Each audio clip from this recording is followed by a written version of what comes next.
Já, velkomin að Rauðaborðinu. Það margt í mörgu, margt í þessu þætti eins og oft áður. Í lokin ætlum við að fara í Ráðhúsið og ég ætla að tala við Sönnu Magdalenu Mörtudóttur og Trausta Breiðfjörð Magnússon sem eru borgarfulltrúar sósíalista ýmislegt í borgarmálunum, nýja könnun sem var að koma, húsnæðismál, heimilislausa, vín á Hverfisgötu og kippi skólamáltíðir og margt fleira. Hún kemur svo hún Sigríður Ingibjörg Ingadóttir sem er hagfræðingur BSRB, hún skrifaði grein í vikunni þá staðreynd að fyrirtækin menga mest, almenningur minna, en þegar þau skoðað svona mengunarskattar, kolefnisskattar og annað slíkt að þá borga fyrirtæki lítið en almenningur mikið. Ég ætla að ræða þetta við Sigríði Ingibjörgu. Við höfum rætt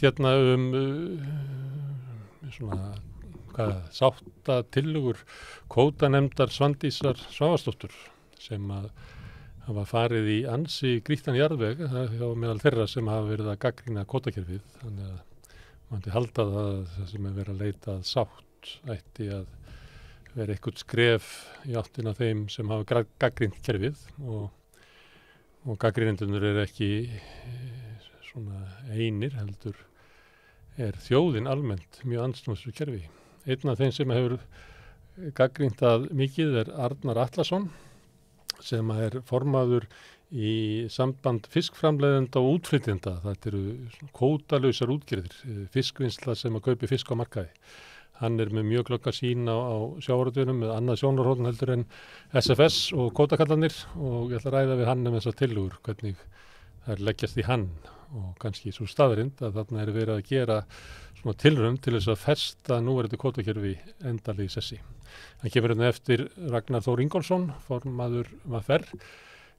Við höfum að ræða atburði dagsins sem eru miklir í verkalýðsbaráttunni en hann lýsti því yfir daginn að hann ætlaði að sækjast eftir endurkjöri sem formaður VFR og við höfum líka ræða VFR og kannski svona stöðu hans innan félagsins og skoðanir hans á verkalýðs hreyfingunni. Við byrjum á fréttudagsins hvað Eflingsdal eða ríkissáttasemjari þrumunni eins og sættir. Heldur betur. Það heldur betur hasar núna sko. Þetta náttúrulega, þetta alveg stórfurðulegt þetta tilboð. Já, engi glaður. Og mætti kalla engi glaður og ASÍ, fyrrverandi formaður ASÍ búin að gagnrýna Drífa. Og tala þetta sem bara stór varasamt fyrir verkalýðshreyfinguna. Þannig að þetta er Ég hef hlustað á hann á blaðamannafundi og halda ræður og svo var hann í Kastlós eða? Já, einmitt. Ég skil ekki þessu rök. Þetta er óskiljanlegt sko. Nei, vegna þess að svona málamiðlan tillaga sett fram þegar allt komið í þrot og nú eru verkvöld varla byrjuð og hann talar að þetta sé einhvern veginn miklu verri staða heldur en í fyrri samningum og lífskjara samningurinn. Þá fór Efling í verkvöld til að knýja á einhverja lausnir þar. Síðan fór Efling í verkvöld gagnvart Reykjavíkurborg og gagnvart sveitarfélögunum og náði alls staðar mjög góðum árangri. Og ég held að svona eftir á, ég held að þessi bara, fólk settir sig þessa samninga. Það ekki eins og eitthvað hafi eitthvað stórkostlegt gerst. Nei. Núna búið að boða verkvall. Íslandsótturlaus sem fóru nú yfir í gær með eigandar sem græði svo mikið að það bara með engu lagi líkt og borgar fólkinu svo skammalega laun að það engu lagi líkt heldur. Það að vinna 360 manns. Það að veru á þessi sem hótunum sem á að loka og til Eflingu, þetta sé 100 manns. Er þetta svo vá að þú gerir bara fordómalausa málamiðlun að tillögu, miðlunartillögu með því að taka tilboð SA og leggja það fyrir Eflingu. Já, þetta er náttúrulega ekki málamiðlun sko, að kalla þetta málamiðlun að tillögu er fyrir það fyrsta náttúrulega bara rangt sko, rangnefni. Þannig að þetta er en váin til ég meina þetta er neyðarúrræði. Hann talar líka þannig, þessi neyðarúrræði. Þannig að hann teiknar bara upp neyð. Hver er neyðin? Neyðin er ekki neyðin. Neyðin er bara svo að fyrir náttúrulega bara efna fólk í samfélaginu að þeir græði ekki eins mikið ef Efling fyrir verkfall. Það bara ekki að verði kannski einhverju hnökrar og rekstri í smá stund. Einhverju 7 hótel á höfuðborgarsvæðinu, bara það ekki hægt að selja mann þessa hugmynd. Nei, ég veit það. Váin nefnilega pólitísk. Hann metur það að það sé svo mikil vá í því ef Efling heldur áfram sinni róttæku verkefnisbaráttu og það myndi skila árangri, það váin. Það váin, sko. Þá náttúrulega allt annað í upplausn, allir aðrir samningar telur hann í upplausn og eitthvað svona. Samningar sem hann gerði. Já, með mitt. Önnur skýring, ef þetta ekki bara pólitík, ég fór að fletta upp hver þessi Aðalsteinn Leifsson. Hann náttúrulega, pappans var eðalkrati og hann var svona í stúdentapólitíkinni. Ég held svona ég fyrir tíma Rösku eða hvort hans svona fyrsta kynslá Rösku. Hann var ritstjóri Stúdentablaðsins og þetta er svona uppeldisstöðvar fyrir samfélkinguna. Einu sinni var Alþýðuflokkurinn og Alþýðubandalagið, þá spratt fólk upp svona héðan og þaðan. Stundum frá Þjóðviljanum eða eitthvað í Alþýðubandalaginu, úr verkalýðshreyfingunni, innan úr ASÍ og eitthvað svona. En svona hinn síðar ára þetta meira og minna fólk sem hefur verið alveg upp í pólitík, bara í stúdentapólitíkinni. Hann er svona fyrstu kynslóðan á því. Hann var formaður í einhverju sem heitir Jafnaðarmannafélagið sem var svona berjast fyrir því að fá að vera sjálfstætt inn í Alþýðuflokknum. Þetta er svona hann ekki bent að hegða sér eins og jafnaðarmaður núna, sko. Nei, en þetta er samt svona að því að það voru komin inn á svona 10. áratíðin sem er svona mótunar árið þar sem að sko blerismin er að koma til Íslands. Þannig að ef maður er það greinan pólitískt á hans þá er hann á þeirri línu. En ég veit ekki hvað þetta er pólitík. En ef hann er pólitískur, ef hann er, segjum hann sé á þeirri línu, þá er náttúrulega hatrömm barátta fyrir fólksinnan Eflingar. Verkalýðsráð Eflingar. Já. Þannig að finna myndina verkalýðsráð Samfylkingarinnar. Já, fyrir Samfylkingarna. Þegar við erum að finna myndaði þegar við fórum að heimsækja þingflokkin í ræðum það kannski næst við rauðaborðið. En vanalega er maður ekkert að pæli því einhverju pólitísku bakgrunni Aðalsteins Leifssonar, en þessi aðgerð þegar hann er að tala um svona stórkostlega vá og það er ekkert að sjá henni efnaðslega vá. Bara blússandi gangur á Íslandi, allir glaðir, bara lægslauna fólkið í Reykjavík er bara vill fara í baráttu til þess að laga kjörsíðan að eigi fyrir mat út mánuðin. Ég sé ekki að þetta sé eitthvað svona, ég sé engan svona verið í örvingla núna þessu, nema þennan mann. Og þá fyrir maður að velta þér, kannski er þetta bara eitthvað persónulegt. Hann og ferðamálaráðherra, þú veist, það er svona. Hver er ferðamálaráðherra? Lilja Alfreðsdóttir. Lilja? Já. Hún var búin að lýsa þessu sem einhverjum svipugöngum, eins og bara líkt þessu við bara, að þetta geti orðið eins og kórónuveiru faraldurinn, ef Efling færi í verkfall. Þetta er náttúrulega bara bilun. Þú veist, hlutfallslega hafa verið fyrir utan Spán, það hafa verið flesti ferðamenn í Evrópu í Frakklandi. Og fyrir hvað er svona Frakkland þekkt? Mótmæli? Já, verkfall. Hvað, þetta er bara rugl. Já. Bara, ég skil ekki eitthvað og alltaf verið að tala verkfall sem einhvern svona stórkostlegan skaða. Það eru verkfall í Bretlandi, það eru járnbrautastarfsmenn, það eru hjúkrunarfræðingar, það eru kennarar, það eru sjúkraliðar, sjúkraflutningamenn. Í Frakklandi er það þeir sem að vinna við olíuhreinsunarstöðvar, kennarar. Það eru verkfall út allt. Við sögum frá því samstöðunum daginn að það hefur verið 9 mánaða verkfall manna sem er unnið við að búa til traktora í Bandaríkjunum. Það er verkfall út allt, þetta er bara hversdagslegur hlutur að láta eins og það þurfa að vera grípa fram í fyrir hendunar á lýðræðislega kjörnir í fórust í verkefnisfélagi af því að það verið 100 manns að fyrir verkfall. Þetta er bara, þannig að það stendst ekki. Þá getur það pólitík, en annars sem þetta í hugan væri bara svona móðgaður. Já. Það er líka bara kannski ágætiskenning, sko. Eftir styrsta fund, hann tiltók það nú í Kastljósviðtalinu. Þetta hefði nú verið sko styrsti, þessi fundur væri nú á bara blöðsögunar fyrir að vera styrsti fundur sem hann hefði. Og málið var þetta var fundur sem hann boðaði. Hann hafði nú lítið verið með Eflingu á fundum og hann kaus það að í samningunum, þá kaus hann það sem verkstýrandi viðræðnanna að einbytta sér að láta SA semja við SGS. Þegar að Ragnar Þór og Vaffer leist ekki á hvert þetta var að fara og fór, þá gerði hann ekki til því.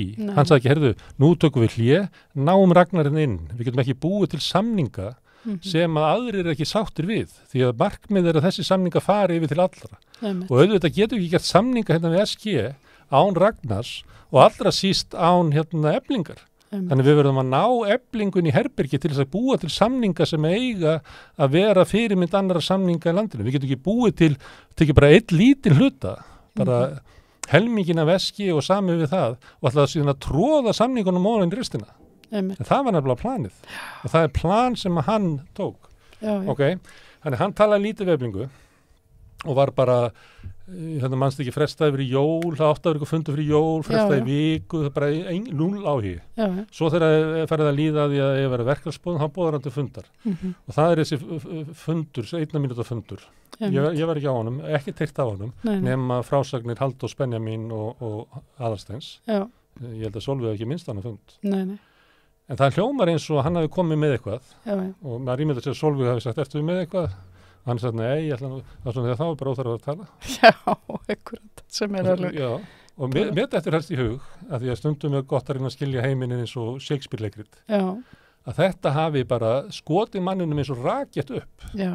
Og hann bara fór heim og samdi miðlunartillögu, kemur og hann talar ekki við neitt. Það stendur í lögunum, hann hefði að gera þetta í samráði við samningarnir til beggja aðila, hann gerir það ekki. Það bara kynnir þetta í morgun, leggur þetta fyrir þeim eins og orðin hlut, heldur blaðamannafund, rosaleg dramadrottning eitthvað.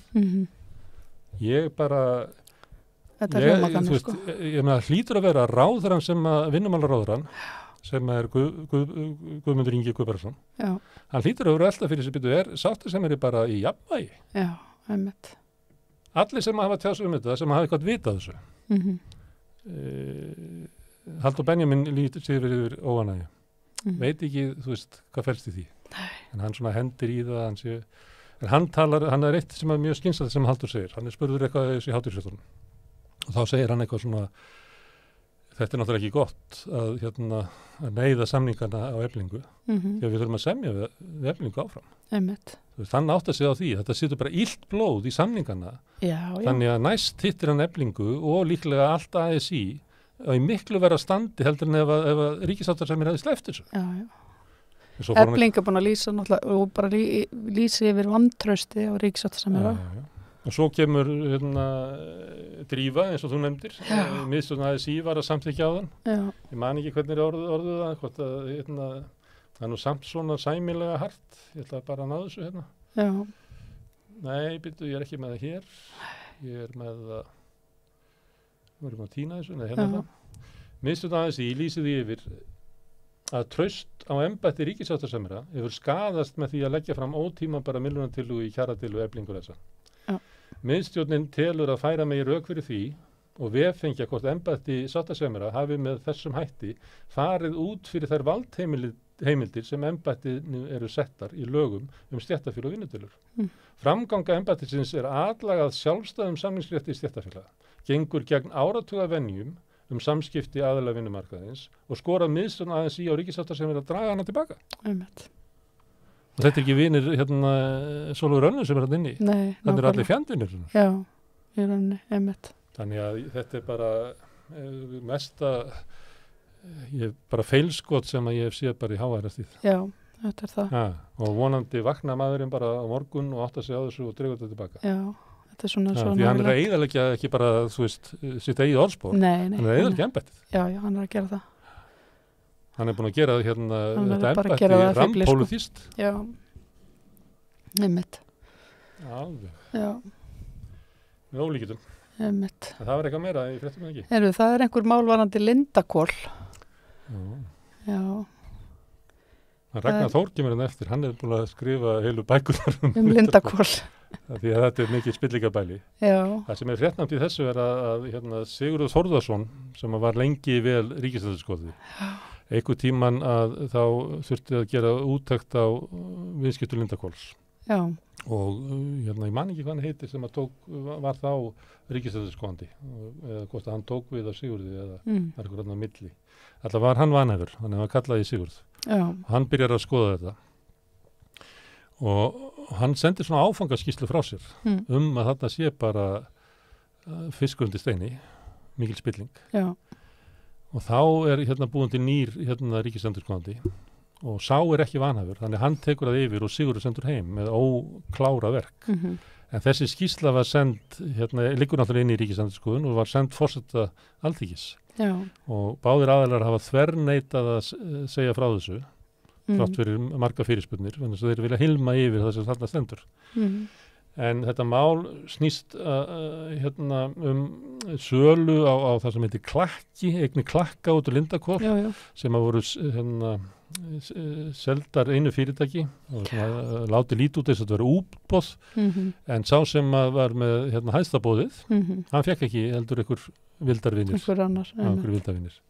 Og Sigurður mætti núna í málaferli í Héraðsdómi, þar sem að þeir sem að voru með hæsta tilboðið telja sig hafa verið svikna, að þeir hefðu átt að fá að kaupa eigninar, eru að höfða mál gegn ríkinu í skaðabætur.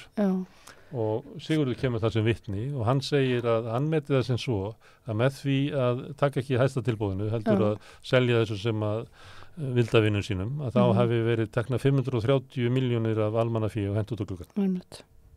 Þetta bætist við fyrirtæki þarna Fríkus sem í málaferð, sem var með hæsta tilboðið. Hitt þarna heitir eitthvað BMI eða eitthvað, það er þarna Burlington, þetta fyrirtæki sem skráði í Írlandi. En nú með sterkar íslenskar tengingar sem að hrefti nósið. Þetta ég sá þetta ekki víða, þetta bara moggin að vera með þetta. Það svo aðri fjölmiðlar hafi ekki verið að fylgjast með. Nei, Svo var stuð á þinginu? Já, það var eitthvað stuð á þinginu varandi kvótamálin. Kvótamálin, það var mest talað útlendingamálin, en kvótamálin, það var Inga Sæland. Já. Hún var að þjarma Svandísi. Einmitt. Ég hlusta nú ekki á þetta allt.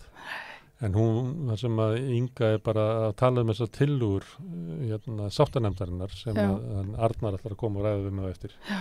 Sem eru náttúrulega bara, moggin fagnaði þessum tillögum. Kvótakerfi festi í sessi og Heiðrún Lind, valsvari útgerðarmanna, getur ekki lengt brosin í viðtölum, alveg er að rifna. En Inga sækir svolítið að henni og með svona, þetta náttúrulega stangast algjörlega á við sjávarútvegsstefnu VG. Já, algjörlega. En það sem var merkilegt við þetta, hvernig Svandís svarar, og hún er búin að svara svona líka í viðtölum, hún lítur svo ekki á að hún er að pólitíska fórustu í þessu máli. Þannig að hún sé eins konar sáttasemari. Og ekki sáttasemari eins og Aðalsteinn, heldur eins og Aðalsteinn ætti að vera. Sem alveg hlutlaus aðili, sem bara kallar á hagaðila. Kannski ætti Svandís bara að vera í hans sæti og hann frekar en á þingi með sína pólitík. Kannski. En hún kallar það sem heitir í dag hagaðilar, sem hétu hagsmunaaðilar áður. Það er svo hagsmunaaðilar, það við fundist að vera á neikvætt og vilja breyta nafninu. Andrés Jónsson, almannatengill. Reyna að taka tennurnar úr því. Andrés Jónsson, almannatengill og Friðjónsson, hann var líklega komið þessu gegn að nú heitir þetta hagaðilar. Þannig hún kallar á þá og það segja, jæja strákar, hvernig viljið hafa þetta? Og þeir vilja hafa við viljum hafa þetta eins og þetta við erum minna. Þetta helviti gott, við erum allir orðnir ansi ríkir á þessu. Akkurat. Og hann hún telur það að vera þetta sé hennar hlutverk að halda hagaðilunum glöðum og koma svo fram með tillögunar og leggja það fram. Þetta nú, ég held að höfum rætt þetta svolítið við auðvitað. Þetta svona nýfrjálsvíkilega aðferð. Í staðinn fyrir að nota lýðræðið, þannig að almannavilji komið fram, almannavilji er að losna við kvótakerfið, að þá er búin til svona hvítbók eitthvað, grænbók eða you name it, spretthópur eða samstarfshópur, tengnir ykkur menn út í bæ, oft svo kallaðir sem einu sinni hétu hagsmunaaðilar, en heita núna hagaðilar. Þeir eru fengnir til þess að búa sér til þessi óskalista og svo kemur ráðherrann fram og segir hérna eru niðurstöðunar sem þessi hópur kom með og það er mitt hlutverk að ná þeim í gegnum þingið. Og þetta heitir, myndi ég kalla alræði auðvaldsins, svona virka það. Þannig að lýðræðið tekið sambandi. En það var að tala um... það var að tala um innflytjendamál líka. Ég ætla að fá að taka eitt hérna fram. Já. Áður en við fórum í stúdíu, þá sagðist þú verið svo rallurs að þú baðst með að taka orðið á þessu fyrst. Ég bara erfitt með að tjá mig. Ég get ekki orðið að hverju sem er, en núna er ég... Núna ertu þetta að vera svolítið herskár í því, sko. Já, mjög herskár. Já. Það voru 4500 beiðnir um vernd á síðasta ári. Það kom fram á RÚV, sá ég. Já. Þetta er ekki inn á Útlendingastofnun. Þetta segir 4500.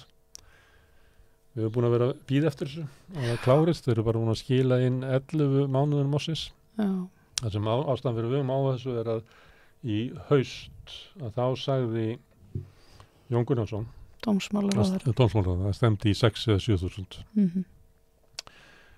Bara í miðjan desember sagði Brynja Níelsson aðstofamæður hans að það stemdi í 6.000 umsóknir á þessu ári. Einmitt. Það er sett 4.500. Já. Og þegar að þið opinbera lígur svona að okkur, þá bara eigum við ekki að trúa þeim, sko. Nei. Mér finnst það En það er það bara orðið nokkuð ljóst, sko. Það er ekkert að trúa orðið sem kemur frá þessum mönnum eiginlega. Þetta mál er í þinginu. Píratar og Samfylkingin vilja ekki að þetta mál haldi áfram. Það eru margar umsagnir þetta mál. Já. Allar eru á móti. Akkurat. Einmitt. Já. En ég sá eina frétt að ég heiti Gunnar Smári. Já. Kaupfélag Skagfirðinga fær ekki að kaupa Gunnar Smárinis. Nei, einmitt. En það eiga þeir nóg. Já. Þú veist það, að þeir eru búin að vera að kaupa, sko, þeir eru ótrúlega stórir í sko, framleiðslu matvæla. Matvæla geran. Ekki bara í kjötvislu, heldur í mjólk og þannig voru komin yfir í majónesi, þá sagði Samkeppnisstofnun, nei, þið megið ekki. Majónesið. Það er ástæðan ekki að því að þeir eiga kjötvislunar og þeir keyptu þarna sem hétt Baula síðast eða ekki. Já. Ég var nefnilega ekki alveg búin að lesa þessa frétt. Af hverju fenguðu þeir ekki majónesið? Nei, það er að því að þeir voru búin að kaupa Voga ítur. Já, þannig að þeir getur verið í samkeppni við sjálfa sig eða eitthvað svo les. Voga ítur. Þú þekkir það kannski. Ég er ég skal segja alveg svo að ég hef ekki borðað Gunnars majónes í bara, ekki nema ég fengið það bráðvart. Já. Og ég kaupi aldrei Voga ítur. Ég man eftir því að ég var barn þegar það kom fyrst. Já. Það þótti verið svona snakk. Já, ég Voga ítur með rókslar, en það er eitthvað bragð í þessu, kannski knorr eða eitthvað. Það er eitthvað vont bragð í þessu nefnilega. Þannig að maður færi leið á því bara eftir hálftíma, einmitt. Ég hef ekki borðað Voga ítur, ég held í mörg eða áratugi, sko. Það er alltaf Samkeppnisstofnun á því að sá sem að Voga ítur, hann má ekki eiga Gunnars majónes, sem er bara gott. Já. En hins vegar, sko, ég get aldrei lært munað, sko, hvort Gunnars pítursósan eða hinn pítursósan sem ég man ekki hvað heitir núna eitthvað Finnsson, já. Hvor þeirra sé verri, sko. Það er alltaf önnur sem er vond, sko. Eða varðið, hún fór allt í hún að vera eitthvað skritin og uppskriftin eitthvað breyst eða eitthvað og ég man aldrei þegar ég stödd út í búð. Já, ég er alltaf alveg bara að býta, hvor var það? Ég lenti í Kanada þegar ég var að kaupa sjampó. Já. Það var alltaf svona $2 saman, það var Hárnarík og sjampó. Þannig að ég var alltaf, já, kannski kaupa þetta, já, Hárnarík og kaupa þetta. Hvort að kaupa Hárnarík og sjampó? Svo tók ég alltaf Hárnarík, sko. Alveg saman að ég reyndi að gera það ekki. Fullt af Hárnaríku en ekki sjampó. Herðu, þetta með vera? Já, herðu. Við erum með fréttir dagsins hérna eftir, það er Ragnar Þór. Já, við ætlum aðeins að tala um hryðjuverkamálið. Í dómsalnum. Já, núna það er ennþá fréttir af því, sko. Núna að fara að reyna að henda þeirri ákæru bara, þeim ákæru leið frá. Nei, þeir eru bara að sækja það verjendur. Já. Dómar er ekki búin að ákveða sig. Nei, hann er ekki búin að ákveða sig. Þannig að þetta heldur áfram. Ég ætla aðeins að koma inn á Palestínu. Það er alveg hræðilegt ástand þar núna. Já. Það var svona mannskæðasti dagurinn í langan tíma í Palestínu. Drápu 9 held ég. Já, það er drápu 9 manns. Meinuðu hinnu særðu að fara á sjúkrahús? Já. Þannig að þetta er frekar sorglegt ástand. Já. Þess utan er, held ég, fréttamálin tæmd í bili. Við nefndum í lokin í gær að það væri svona augljóst að það væri að fara að springa út svona umræða handboltalandsliðið. Sjóði var í jafnæsi svolítið á svona meðvirkninni og nú væri farið að brjótast út svona gagnrýni á að Guðmundur Guðmundsson hefði sko gert mistök í stýringunni á liðinu. Og ég sá það bara alla fjölmiðla í dag einmitt, þá kemur þetta fram. Já. Þetta er svona auðvitað, ég skil ekki okkur að það er svona ótti við þessu umræðu. Nei. Við ræðum það hvernig Aðalsteinn Leifsson stendur sig. Já. Já, hefur einhverja kenningar óttan við umræðuna Ég talaði hérna í gær við hana Steinunni Þórðardóttur sem er læknir. Já. Hún var að segja að það var svo mikil þrýstingur að læknarnir myndu ekki tala illa eða ekki segja satt frá stöðun í heilbrigðiskerfinu. Því það myndi leiða til þess að færri myndu vilja vinna þar og það myndi bara verða verri í staðan. Þannig ef við þegjum vandamálið, að þá batnar vandamálið. Það maður ekki tala niður spítalan og allt þetta. Þannig það verður sagt við þau. Ef við tölum ekki vandamálið, þá batnar vandamálið. Hefur þú eitthvað þá reynslu að það sé góð aðferð? Þetta sagt við fullarðu fólkir í heilbrigðiskerfinu. Og ég tek þetta bara í sambandi við handboltalandslið. Það má ekki láta mig hlæja svona hverfa það. Ég segi þetta í sambandi við handboltalandslið. Ég heldur að landsliðið batni ef ekki rættum. Stóri ef að það. En hver veit sko. En svona náttúrulega Ísland er svo fyllilega meðvirkt land að það stundum gengur það fram að manni sko. Það er ekki eins og meðvirknis í holl og góð og eftir svona verð. Nei. En það er kannski smæðin líka sem gerir okkur svona hryllilega meðvirk. Nei, það held ég ekki. Er það ekki? Þú hittir alltaf einhvern í fermingaverslunni síðan að. Nei, þú ert bara að segja hreint út ég er ekki tala að ég að vera dónalegur. Þú ert bara að segja meiningu þína. Já. Þannig Ég held að það veri Jesús sem sagði sannleikurinn að gera þau frjálsa. Jú. Hann sagði ekki meðvirknin. Nei, hann sagði það ekki. Hann sagði það ekki. Ef við enda á því. Við endum á því. Höfum þessi reglu að sannleikurinn gera þau frjálsa. Þá skiptum við dagskrárlið. Herðu, við ætlum að taka bara örstutt hlé því að Ragnar Þór Ingólfsson formaður VR kemur hérna og við ætlum að halda áfram að ræða atburði dagsins en við ætlum líka að ræða verkefnishreyfinguna og VR og Ragnar Þór. Þetta er augnablik.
Hann er komin hingað Ragnar Þór. Ragnar, það er bara ekki hægt að byrja annað en á miðlunartillögu Aðalsteins Leifssonar. Hvað finnst þér hana? Ég er búin að vera mjög hugsi í allan dag yfir þessari miðlunartillögu og ekki bara ég, heldur svona flest allir held ég bara í hreyfingunni. Vegna þess að þetta er eiginlega inngrip sem að held ég fæstir áttu von á sem að starfa á þessum vettvangi. Gefur svo þrjum úr heiðskilótti. Já. Og ég ætla að skjóta inn, að ég var með Sólveig Önnu hérna á mánudaginn held ég og ég var svona, að því að það var svona verið að fara í gang atkvæðagreiðslan verkfallið. Þannig var svona, hvað gæti gerst? Gæti orðið verkbann? Gæti stjórnin sett eitthvað lög eða eitthvað? Okkur dætti ekki þetta í hug. Nei, maður hafði ekki hugmyndaflug í að sérstaklega ekki á þessum tímapunkti þar sem að ég meina í gegnum okkar samninga bæði núna og ég hef nú komið á þátt í fjölmörgum kjarasamningum. Ég satt í stjórn og samningar með VR í 8 ára áður en ég var formaður og þetta hefur oft verið rætt en aldrei hefur mér fundist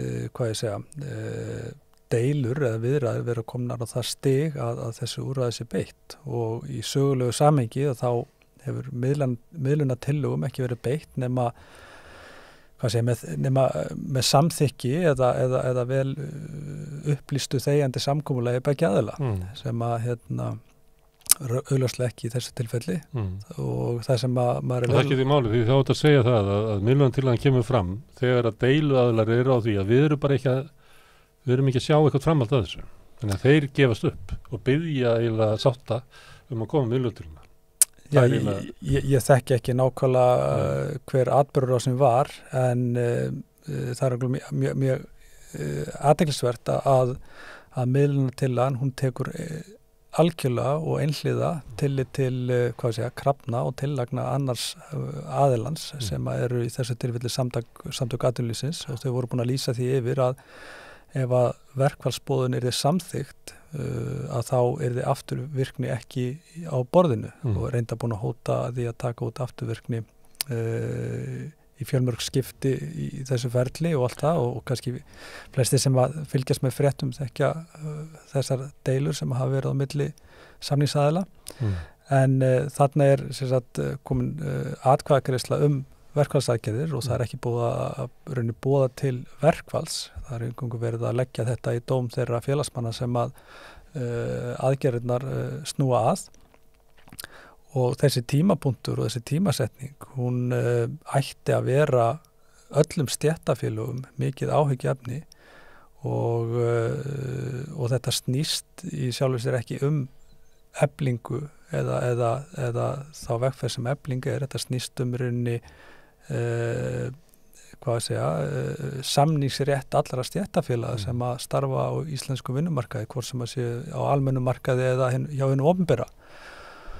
Og öllum þeir sem ég hef heyrt í dag, það er bara mjög þungt hljóð í fólki og við vorum að funda núna í miðstjórn frá 5:00 í dag og kláruðum bara núna rétt 7:30 í kvöld. Ég las hann nú upp að megnunum til hérna og það hlýtur að segja sitt er að miðstjórn sem að er samansett af aðilum sem hafa deilt undanfarið að við séum þó sammálum það og getum snúið bökum saman að þessi aðgerð ríkissáttasemjara var algjörlega tilefnislaus og skilur eftir margar áleitnar og stóra spurningar. En að því að hann gerir þetta áður en að verkfallsboðun er samþykkt. Lífskjarasamningandi þegar þeir voru gerðir, að þá voru verkfall. Þá var Efling við hótelin voru mjög áberandi verkfall. Og þau voru í nokkra daga og það er engin sem að finnst það hafa verið eitthvað stórkostlegt ástand sko. Ekki góðu samningar, lífskjarasamningandi sem kom út af því. Og þetta náði sjálfur sér yfir sömu aðila sem að er undir núna í þeim aðgerðum sem Efling hafði boðað til. Þannig að maður sá svo sem ekki tilefni til þess að það er stíð inn í þetta með þessum hætti og maður hefði haldið líka að miðlunartillögur tæki þó í það minnsta tillit til krafna Eflingar og að þetta sé gert með þessum hætti þar sem að rauninni tillagan er einhliða krafa samtaka atvinnulífsins að félagsmenn Eflingar kjósi samningin og afturvirknina og það er farið inn í einu og öllu eftir þeirra kröfum við samningaborðið er umhugsunarefni og ætti að vera allir hreyfingunni mikið áhyggjuefni og ég held að fólk þurfi og verði að taka svolítið bara Efling út fyrir sviga í þessu vegna þess að þetta getur gerst fyrir hvaða stéttarfélag sem er, hvaða deilu sem er. Nú eru félög eins og sjúkraliðafélög, Samhyggi og opinberu félögin að fara í sína vegferð og ef við heimfærum þetta á þau félög og þá stöðu og þú veist alla stéttir og ég meina við getum verið næst í vaffer að þá er þetta bara mjög alvarlegt inngrip og á tímasetningu sem að maður bara skilur ekki vegna þess að við skulum ekki gleyma því að í öllu skipti ég held að þessi fyrstu samningarnir sem ég tek þátt í það sem er ekki búið að boða til aðgerða að við skrifum þessar stundir samkomulag rétt fyrir jólin að í flestum öllum samningum sem ég ekki þátt í að þá hefur verið búið að boða til aðgerða leggja það í dóm félagsmann og jafnvel samþykkja aðgerðir, það var 2015 og 19 og þá fór bliki í verkvöld. Það var búið að fara í gegnum og var fyrir líka og það var búið að leggja þetta í dóm félagsfólks og komið niðurstaða aðgerðir og þá fyrst fór eitthvað að hreyfast á milli samningsaðila þegar var komin slík alvara í málin að við höfum oftar en ekki lent í því að þurfa að ganga þetta langt til þess að fá rauninni einhvern snúning á málin og þau fara að komast í þann fasa að okkar viðsemjendur séu tilbúin til þess að klára okkar samninga á þeim forsendum sem að við kannski lögðum upp með upphafi. Þannig að þetta inngrip á þessi tímabil. Já, nákvæmlega. Ég meina það eru víða verkföll og þetta er ekki tabú. Það er í Bretlandi og Finnlandi og víðar á Norðurlöndunum og í Evrópu. Þannig að þessi verkföll núna í Frakklandi í 2 daga og það er ekki bara til þess að knýja á launakröfur, heldur eru þeir búið verkfall að þau eru ósátt við lagafrumvarpum eftirlaunamál. Já, og það var búið til verkfalla hjá starfsfólki Amazon í Bretlandi til dæmis og lestarstarfsmenn og fleiri, þannig að þetta er við tölum oft þetta eins og þetta sé eitthvað tabú en þetta er okkar mikilvægasta vopn eða verkfæri til þess að ná fram þeim kjarabótum eða samfélagsumbótum sem að við erum að beita okkur fyrir að krefjast og náum sjaldnast að ganga alla leið þannig að við séum nú sátt og fáum öllum okkar kröfum uppfyllt en ég er verulega að hugsa yfir þessari stöðu og raunin bara stöðu ríkisstjórnar sem að. Svo mér eitt að hann Aðalsteinn segir þess svo að 80% vinnumarkaðs er búin að semja eftirstandi bara eitt félag. Það var samið erfiðleik í erfiðum viðræðum en þú nú að segja að það hafi ekki eins og verið búið að boða til aðgerða þannig að það hefur verið ekki erfiðar að þvíleitinu en inn í þessu herbergi og allt þetta og hann tók þátt í þessu og eitthvað svona. En það er eitt félagi sem er eftir sem sættist ekki við þetta og vill fara eitthvað meira. Hann stillir svolítið upp eins og það sé eiginlega bara fráleit staða. Er það svo innan úr hreyfingunni? Nú áttum við alveg því að sá sem var kannski samdinn í herberginu, hann vonar ekkert svona heitt persónulega að sá sem ekki fer á eftir og fær meira. Það er svona erfitt fyrir hann að koma til sinna félaga og eitthvað svoleiðis. En er það ekki samt svona að þú horfir bara yfir söguna að árangurinn er oft náður með því að það er eitthvað sem að finna lengra og eitthvað fleira og endan þá græði allir á því. Er það ekki svona sameiginleg skilningur hreyfingarinnar að það sé ekkert að því eða eitthvað félag vill halda áfram, þá er það bara gott? Eða hvað, er það slæmt? Í fyrsta lagi þá eru samningar eflingar, þú veist það er alltaf að tala þannig að þetta séu einu samningandi sem er eftir en það er bara fjari lagi, ég meina eins og ég sagði áðan, sjúkraliða félagið er hefja sinna viðræður og samengi og fleiri félag hjá hennu opinbera.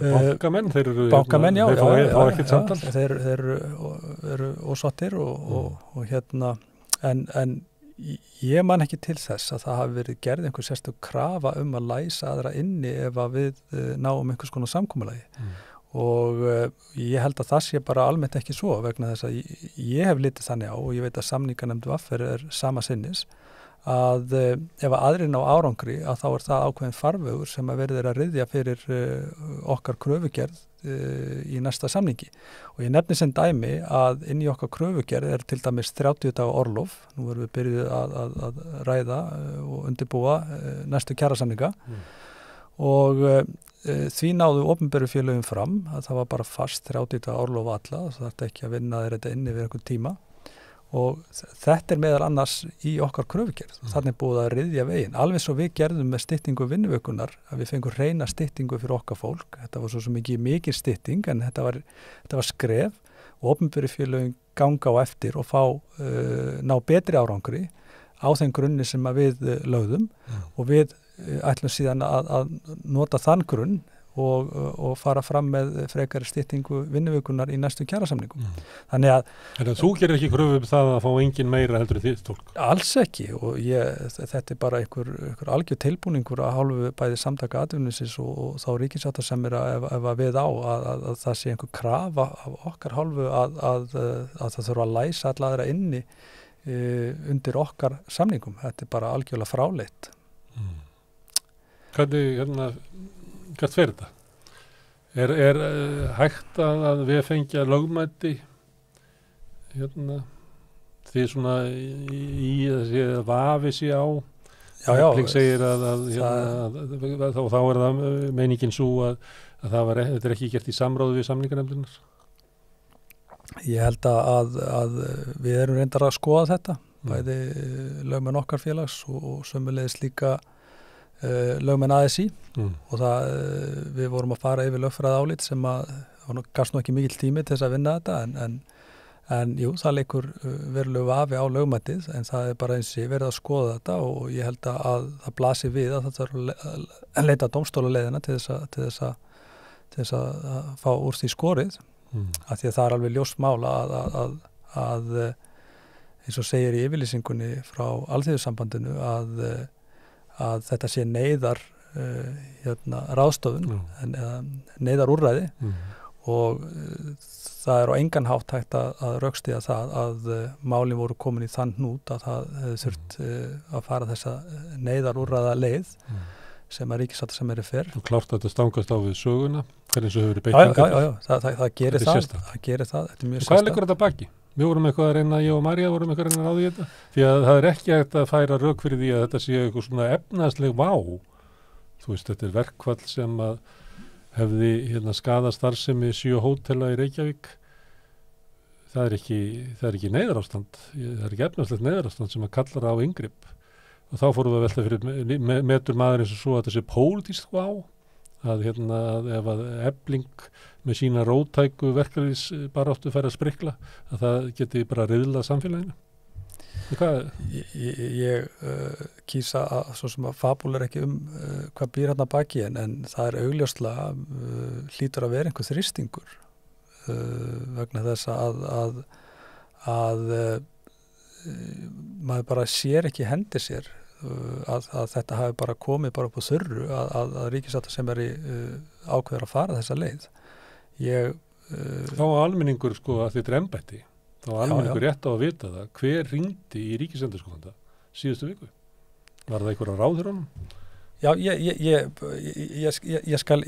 get enga veginn svara því en auðvitað eru mörgum spurningum ósvarað, spurningum sem að ríkissáttasemjari þarf að gera skila og svara, þannig að það blasir alveg við að málun er ekki lokið. Nei. Herðum, Ragnar, þetta búið að viðburðaríkt haust og síðast þegar við rættum saman einhvern tímann fyrir jól og þá spurði ég hvort að þú ætlar að fara fram sem í formannsframboð í VFR aftur og þú sætti alltaf að hugsa yfir jólin. Þú er búin að hugsa. Búin að hugsa, koma á stað niðurstöðu, já. Og þú ætlar fram? Já. Hvað varstu að vega og meta? Það er margt og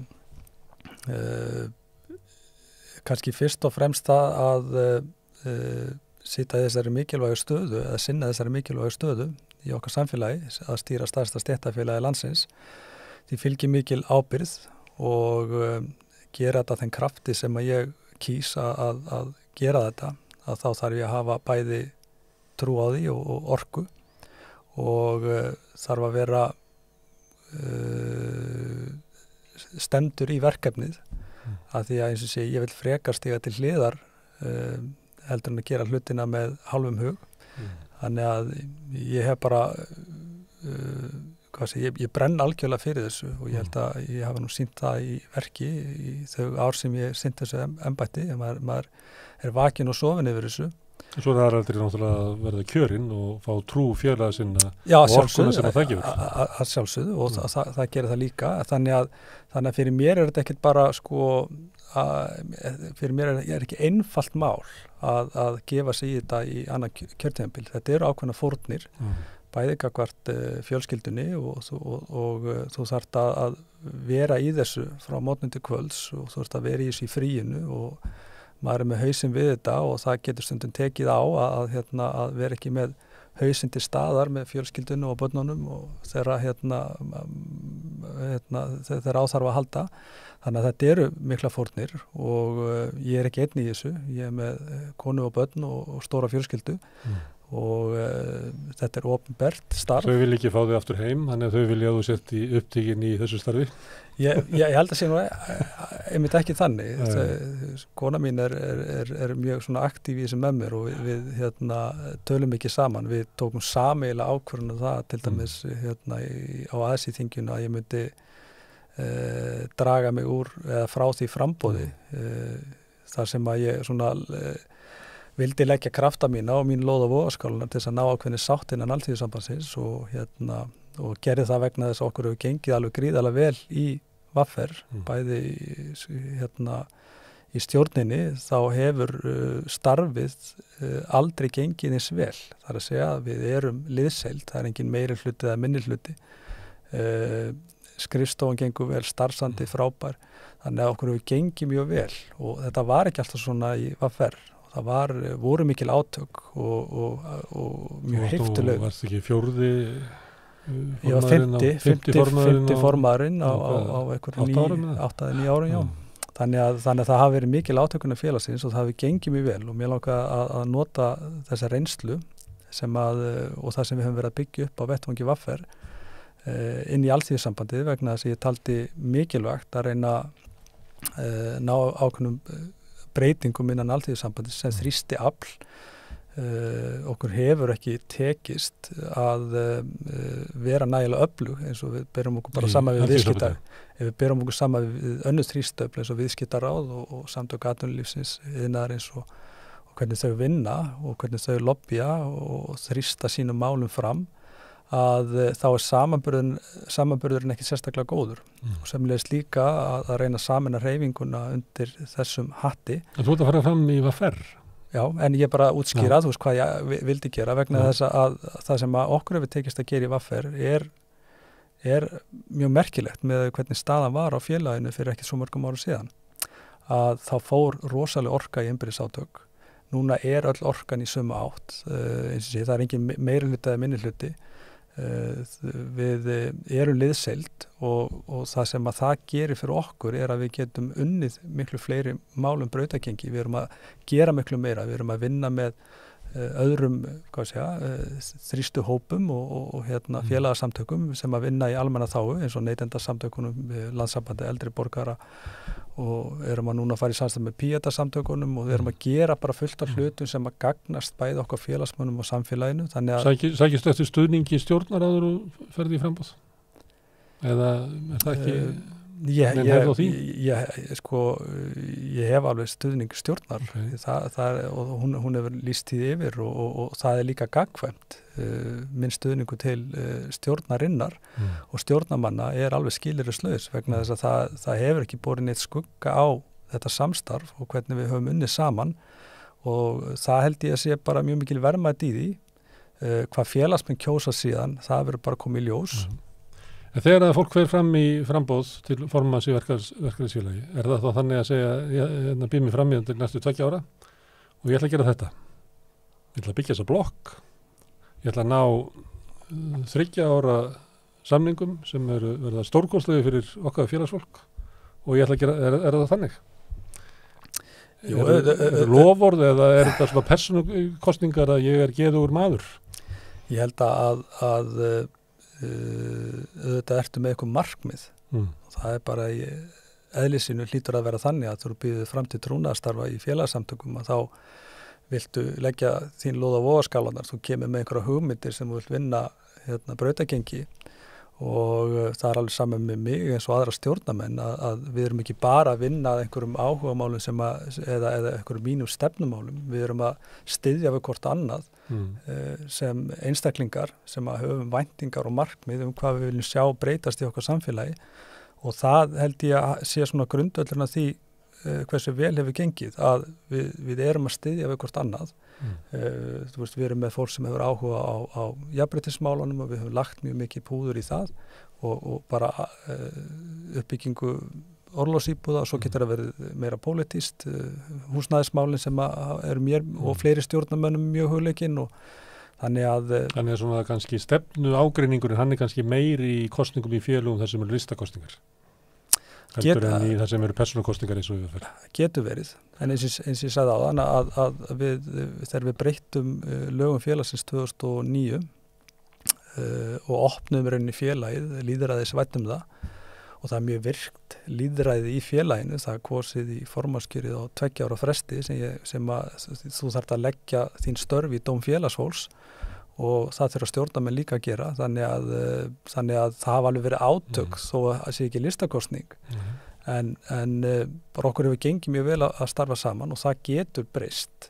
Þetta getur það breyst og það geta orðið átök en okkur hefur allavega gengið vel að vinna saman og ég held að flestir vilja halda því áfram. Þú veist mótframboð síðast, ekki þar síðast. Býstu ekki við að fá mótframboð núna? Ég veit að ég fæ mótframboð. Nú veistu hver það er það? Já, ég veit hver það er. Og það verða öllu líkindu fleiri en eitt.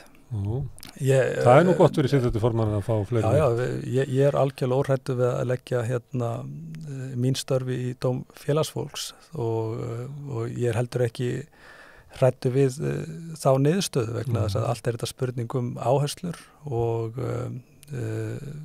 leggja bara raunni sín verk og sína vinnu í dóm félagsfólks og það er það síst málið. Og hverju munu fara fram á móti þér? Við leifum bara þeim einstaklingum að gera grein fyrir því þegar að því kemur. Þú ræður hvort þú svarið, en ég verð að spyrja, ég get ekki... Já, sjálfsögða. Ég heyri þú veist það, en ég verð að spyrja. Herðu, þá fyrir við hérna í næsta hring sem að er ASÍ. Það var frestað þingið þar sem að þú og félaginni genguð frá borði og þú lýsti yfir að þú hefur dregið frambúðið tilbaka. Með því að þú setja bjóðið fram núna til formanns VFR, þá reikna ég með að þú ætlir ekki bjóðið fram til forseta Alþýðusambandsins.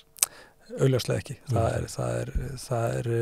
Þú býður ekki fram til formannskjör í stærsta stéttarfélagi landsins og alltaf svo sækjum aðra vinnu eftir mánuð. Davíð Oddsson gerði þetta þegar hann var borgarstjóri, svo fór hann frá borði innan við árið síðar. Já, en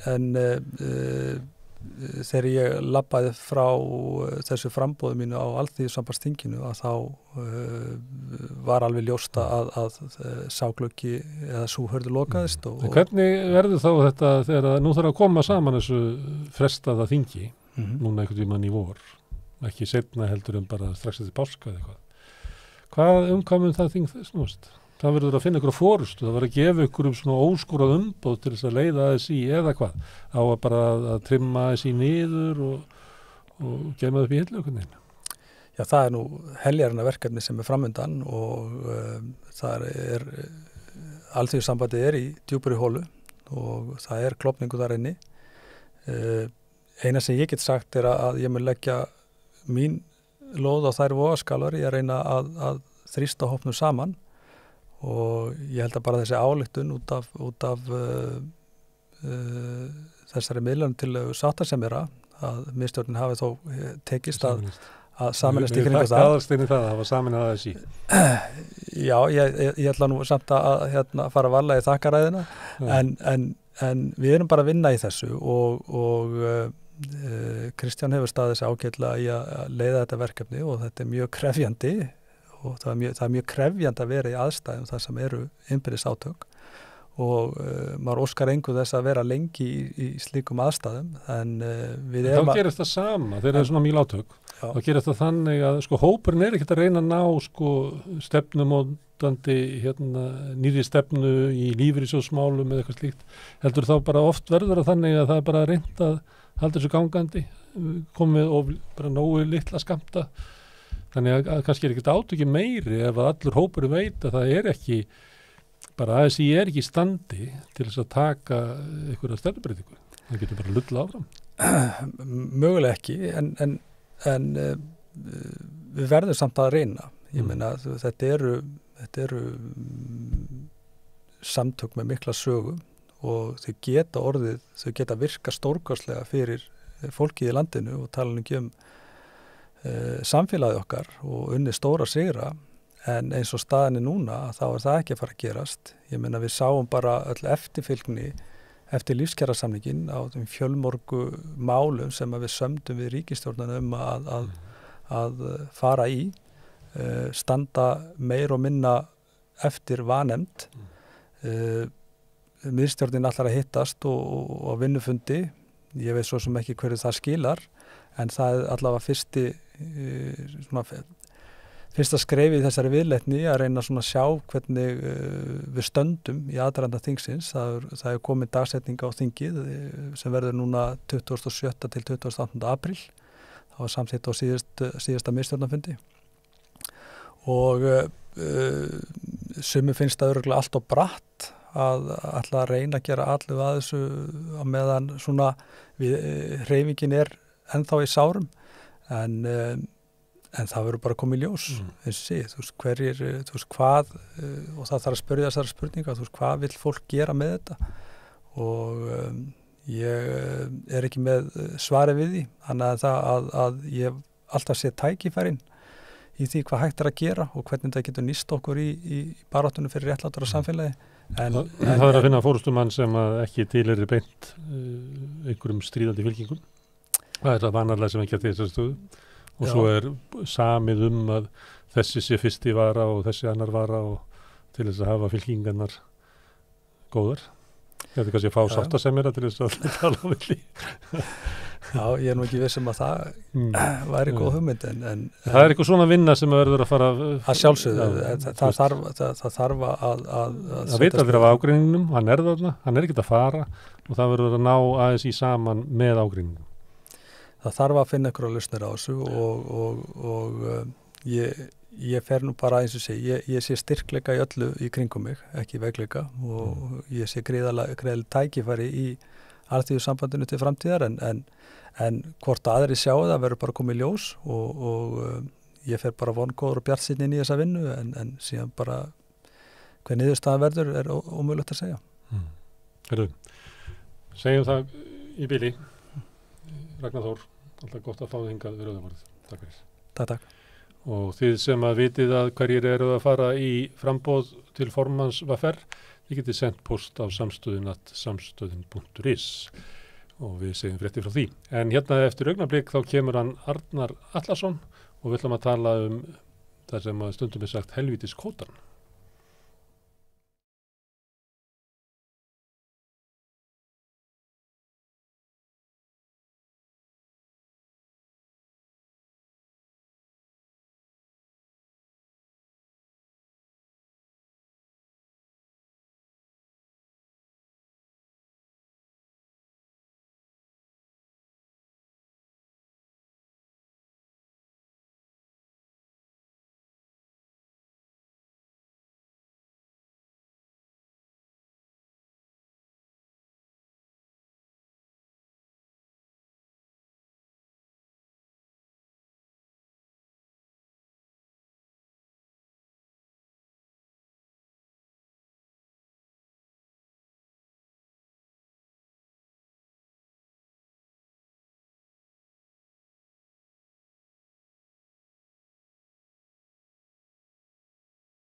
Herðu, það sáttanemnd Svandísar Svavarsdóttur í sjávarútvegsmálum skilaði af sér tillögum núna í síðustu viku og þær eru margar og bókin þykk en svona mat flestra það að fátt þarna stangist á við stefnuna eins og núna og það föðurlega að sjávarútvegsstefnan, kvótakerfið svo kallaða, nýtur einskis stuðnings meðal almennings og almenningur almennt á móti þessu.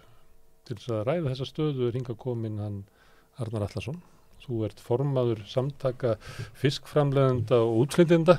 Ég bæti alltaf við skýringu á því hvað að það séu fiskvinnslur sem ekki hafa kvóta sem að kaupa fisk á markaði. Það svona nærið þessu sirka. Þannig að þið eru ekki eins og SFS sem samtök kvóta greifana. Ég stundum sagt að samtök fyrirtækja í sjávarútvegi séu svona eins og samtök útgerða fyrirtækja sem eru svo líka með vinnslur af því að hendar þeim aðeins betur og lítur betur út. En við erum eingöngu fyrirtæki með vinnslur og lifum á sérhæfingu þar eins og þú lýstir ágætlega. Hvernig leggjast þessar tillögur í þig? Men þú hefur nú eitthvað tekið þátt í þessu? Nei, við tökum nú afskaplega lítið þátt. Þú sést á myndum? Já, ég myndast vel, þannig að það kannski þess vegna sem að... Þetta svo að Arthur Bogason var hann líka, hann væri bara notaður og væri bara myndum. Þessi En nú þú stór hagaðili, nú heita það ekki einhver hagsmunaaðilar, þið eru stór hagaðili í sjávarútvegi, af hverju þið ekki hluta nefndinni? Það kannski alveg ágætt skýring á því að við erum náttúrulega fyrir það fyrsta lítill hagaðili, við erum fáir aðilar og litlir í samanburði við stærri aðila í greininni og samþjöppuninni hefur verið mikil og þar að leiðandi aðilarnir orðið mjög stórir. Og hinn skýringin sem að mér finnst alveg ágætt hjá Svandísi að auðvitað á að ýta hagaðilunum svolítið til hliðar og kalla til sérfræðingahópa eins og gert í þessu tilfelli. Sá hluta vinnunni að mínu viti góður, aukið vægi embættismanna, aukið vægi sérfræðinga og svo eru við kallaði til, ég meina framundan þetta eru frumtillögur og framundan eru umræður þessar tillögur. Tillögunum til dæmis skipt í tvennt, það sem sagt kynnt hérna, sem sagt að hér tillaga til úrvinnslu og svo þeirra líka með tillögu til umræðuna eða tillaga til umræðu og það verður mjög fróðlegt að taka þátt í umræðunni en mér finnst kannski ekki síður fróðlegt að sjá það sem að sérfræðingunum finnst nánast bara frágengið og hægt að leggja fram sem frumvarp. En svo hvað? Já,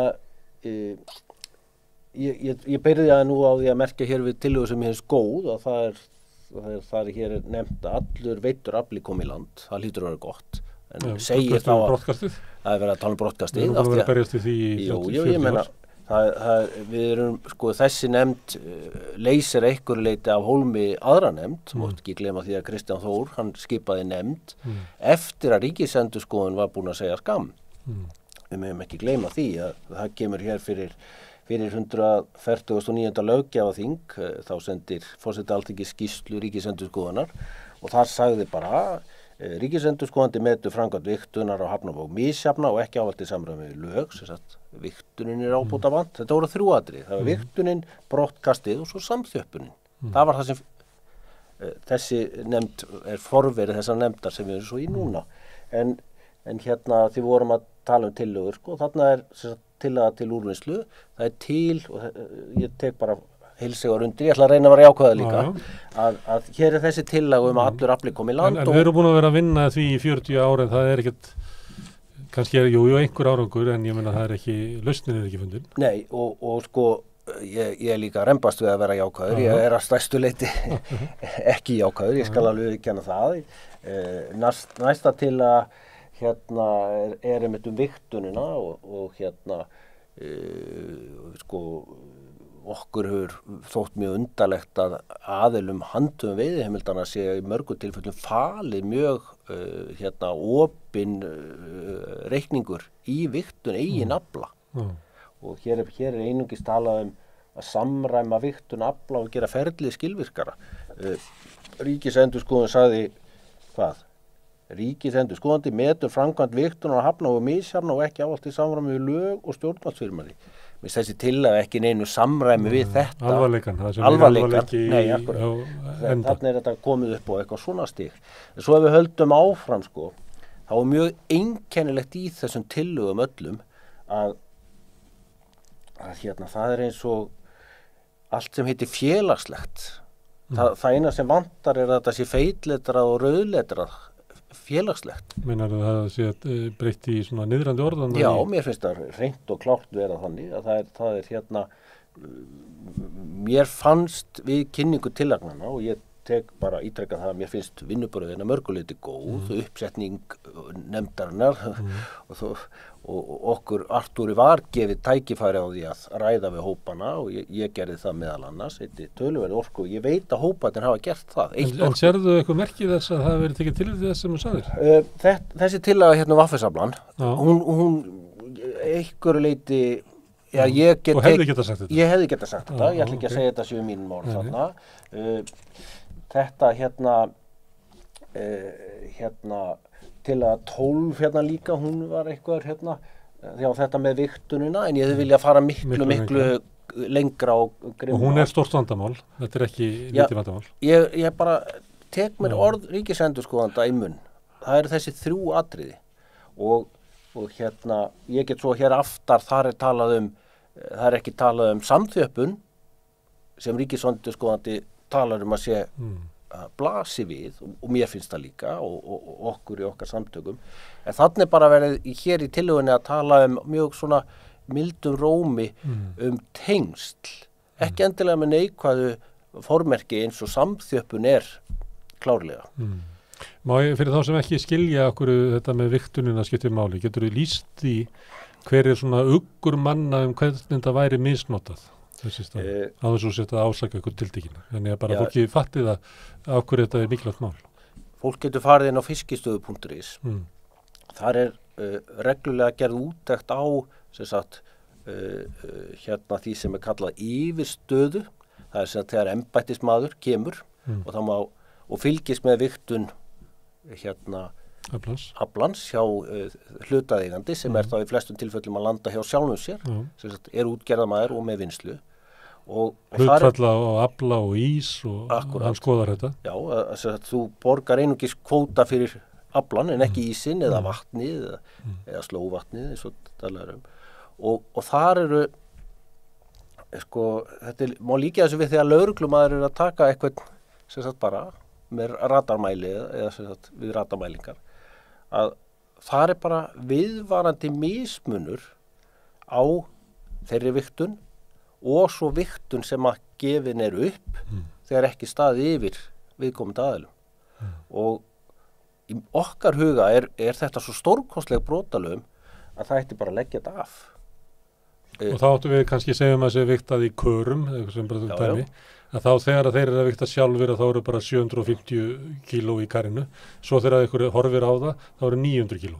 Já, það er búið að sýna fram á tilvik og þetta er ekki svona undatekningatilvik eða eitthvað slíkt. Þetta er viðvarandi, þetta er fast trend og þetta í svona hættugreiningu eða slíku, þá myndi þetta gera tölurnar ekki lengur absolutt eins og verið að hugsa þær í öllri fiskveiðistjórnun og öllu meðhöndlun gagna. Og þess vegna segjum við, og höfum ítrekka bent á það, að þá að spara allt þetta fargan og sleppa því að vera með aðra vigtun. Það á bara að vera ákveðin rammi hvert ísmagn megi vera eða geti verið. Ef þú vilt nota minna þá ert að rýra gæði aflans og svo fram eftir götunum. Þetta er bara að vera að búa til eins og ríkisendurskoðun kemst að það er brotalögum í kerfinu. Og mér finnst vanta svolítið inn í þessa vinnu að hugsa til skýrslu ríkisendurskoðunar. Hún er ekki svo gömul, hún er bara frá 2018. Lítið breyst. Eins og stundum er sagt svona nice to have og must have og ríkisendurskoðunar er að tala um þetta sem mikilvægt en þetta komið í gennum nefndina að það væri svona ágætt að væri þetta laga þetta. Já, ég meina það vantar svona alvarleikan í þetta. Þessi nefnd sem að Kristján Þór setti þarna á laggirnar, setti hann sætti þetta á stjórn mars 2019. Ég satt í þessari nefnd líka og sem áheyrnarfulltrúi eins og ég sitt hérna núna. Sigurður Þórðarsson var yfir nefndinni og þarna voru Brynhildur Benediktsdóttir, Elliði Vignisson, Hulda Árnadóttir og Oddný Gerðardóttir. Og þarna fóru fram alveg prýðilegar umræður og allt það og sko verkefni mjög skýrt, vigtun sjávarafla, brottkast og samþjöppun. Tillögurnar, þær eru hérna líka hjá mér, mjög loðnar tillögur og eins og ég upplifi, og ég verð þá bara að fá að tala þetta út frá mínu hjarta, eina sem kom út úr þessu það kom frumvarp tengda aðila sem að mínu viti eru mjög veikar.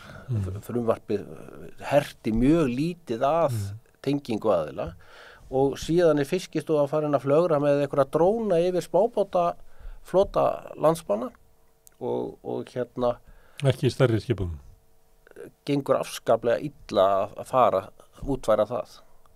Eftirlit hefur margfaldast með þessu litla broti að heildarflotanum og spurning með það sem vandamálið var kannski ekki endilega staðist.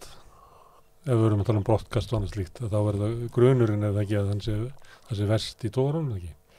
Sko, mér finnst alltaf best í allir umræðu að láta dæmin sína og leiða fram það sem að raunverulegt verðmæti línuafla eins og bæði strandveiðiflotinn og línuflotinn og smábátaflotinn í heild sinni undanskildum grásleppubátum. Verðmæti þess afla og gæði þess afla svo margfalt meiri heldur en gæði trollafla. Það það sem líka vantar. Þetta nefndan Artúr þegar hann kom hingað. Hann sagði það að það var eins og þeir hefðu verið að hlusta á einhverja sem að vera að tala það að smábáta eigendur kynni ekki að fara með afla, færi með slæman afla að borði og þess vegna væri þeir skaðið af því. Þú ert að kaupa fisk á mörkuðum og ættir að vita þetta manna best. Þetta rangt. Þetta rétt hjá Artúri. Þetta rangt sem að hann les allavega úr svona tón í nefndinni, því að þetta ekkert skýrar tillögur eða hvað? Jú, tillaga 13. Setja frekari skilyrði gæði í meðhöndlun á fiski við strandveiðar. Þetta ekki tillaga til umræðu, þetta tillaga til úrvinnslu. Og ég Þarna lögð hörð tillaga, gagnvart einhverju sem þú lítur ekki sem vandamál. Áðan vorum við með eitthvað sem að þú lítur á sem stórt vandamál, það sem að tillagan mjög óljós. Mjög óljós. Og það sem að ég segi, hvað jafnræðisreglan? Hérna erum við að tala lítinn hluta af heildaraflanum. Hérna erum við að tala hluta aflans sem eingöngu veiddur í dagróðurum. Og hérna erum við að tala hluta heildaraflans sem eingöngu veiddur á línu. Og hér erum við að tala þann hluta heildaraflan sem veiddur innan ákveðina tímamarka. 14 klukkustunda minnum við frá því að farið úr höfn. Þetta getur ekki verið betra. Þetta getur ekki verið betra. Og þetta er eiginlega ótrúlega vinnubrögð að upplifa. Ég verð að segja alveg eins og Þegar ég heyrði lista, þá hljómaði þetta eins og stóru kallanir ætla að setja einhverja kvaðir á litlu kallana, þannig að þeir eru að kaupa einhver tæki og tól, þannig að útgerðir þeirra að vera óhagkvæmari og þeir kannski eiga bara meiri erfiðleikum í rekstrinum. Ef þú hugsar strandveiðikerfið bara í heild, hvernig það uppsett, þá það bara að mínu viti nánast sett upp til þess að vera óhagkvæmt. Þannig að þú getur ekki almennilega haft það gott. Nei, ég meina, hérna settur í þetta ákveðin pottur síðast ári eitthvað 12.000 tonn með öllu meðafla og það má ekki vera svo mikið meira eða minna í hverjum róðri. Þetta afmarkað með dögum og öllu slíku. Það nánast sett upp til þess að vera ópraktískt, ómarkvisst og ekki atvinnustarfsemi. Og svo það gagnrýnt fyrir að vera óhagkvæmt og ómarkvisst og virka ekki eins og atvinnustarfsemi sem það nánast líka stillt upp til þess að vera. Þetta stór hluti af þessum félagslega þætti, ekki? Hvað annað það sem að sambandi við svona félagslega þátt sem að nefndin virðist ekki geta lagt svona mat á? Sko, það er Þannig að fyrst og fremst strandveiðarnar? Nei, strandveiðarnar eru rúmur helmingur af þessu sem kallað hér ítrykkað í tillögunum félagslega kerfið. Eitt eru byggðakvótar og tvær tegundir byggðakvóta og ég verð að viðurkenna að ég hef miklu minna sett mig inn í þennan byggðakvóta en það er hann svo ólíkur á milli sko staða að það er eiginlega vita vonlust að leggja eitthvað mat á þetta kerfi. Já, og ég viðurkenni það að ég hef heyrt miklu meiri draugasögur og kjaftasögur byggðakvótan heldur en strandveiðar. Spillingarsögur. Það er það sem ég hef heyrt, en eins og ég segi, það er sáhluti kerfisins sem ég hef ekki sett mig mikið inn í, ekki heldur þessar skel og rækjubætur. En hér er bara hreinlega tillögur að bara leggja þetta allt inn í aflamarkskerfið. Og til stóru kallana? Inn í stóra aflamarkskerfið, það sem þeir geta keypt þetta. Þannig að það verður bara til frekari samþjöppunar. Já, og sko við verðum að passa okkur líka í þessar umræðu að sjávarútvegskerfið okkar er flókið í heild og það er verið að tala hér að samin allt í eitt aflamarkskerfi. Við erum í raun og veru með eitt kerfi viðbót sem gleymist. Við erum með þetta 5,3% sem að þeir kjósa hér að kalla félagslega kerfið. Svo erum við með litla aflamarkskerfið þar sem smábátarnir eru, þar sem Artúr og Króka aflamarkið sem í dag má ekki flytja yfir á stærri skipin. Þannig að það er annað kerfi sem að í raun og veru og þeir líka leggja það til að það falli inn í stóra? Það er stendur hér í tillögunum að einungis verðum eitt kerfi að ræða. Þannig ég velti fyrir mér í þessum tillögum verið að leggja til að fella smábátakerfi líka inn í því að við megum ekki blanda saman strandveiðikerfi og smábátakerfinu. Og þar, og ástæðan fyrir þetta aðgreint er að reynslan sýndi þegar framsalið byrjaði að stóru kallanir með aðgengi að fjármagni gátu keypt upp litla. Já, og þau gerðu það. Þeir náttúrulega gerðu það. Og ef þú vilt ekki að það gerist, þá verður að halda krókunum aðgreindum, eða ekki? Því að endanum myndi þetta enda bara hjá Brim og Samherja. Við getum allavega klárlega að leikja okkur að því að ímynda okkur hvað gerðist ef þetta væri allt samansett. Það er svona eðli kerfisins að toga þetta allt til samþjöppunar. Samþjöppunin er búin að vera viðvarandi og stöðug og enda bendir, ég ítrekka ríkisendurskoðandi á það sem eitt af vandamálum. Þannig ef þú vilt ekki samþjöppun, þá verður að hafa einhverja aðgerði til þess að hindra samþjöppun. Þannig er verið að leggja til að raunverulega gera það ekki. Það blasir við og það má benda á svo margt í þessu sambandi. Það er mjög athyglisvert hérna að sko að hér er talað hér er bara ein tillaga sem segir bara tillaga 17, viðhald aflamarkskerfinu. Aflamarkskerfinu verði viðhaldið en þið hefur það aukið hagkvæmni og hagsæld. Þetta eru stór orð. Þjóðir er ekki sammála þessu. Nei. Það er það magnaða. Það er mjög merkilegt og maður hreinlega velti fyrir sig sko því að eins og hér þetta er bara tillaga til sem sagt úrvinnslu, hún er ekki til umræðu. Þannig að þú ferð ekki að ræða þetta í vor. Ég er ekki viss að þetta verði mikið rætt sko. Og þetta er sjálft kvótakerfið, bara þú veist það sem að flestir líta á sem kvótakerfið. Stjórnkerfi fiskveiða hefur haft áhrif á alla virðiskeðju sjávarútvegs og sjávarútvegsfyrirtæki hafa skipulagt skipa þannig að betri afli koma landi og á réttum tíma. Ég er bara ekki sammála þessu. Stærstu útgerðir landsins leggja skipum á sumrin, loka fyrirtækjum, bera fyrir sig litlum kvóta.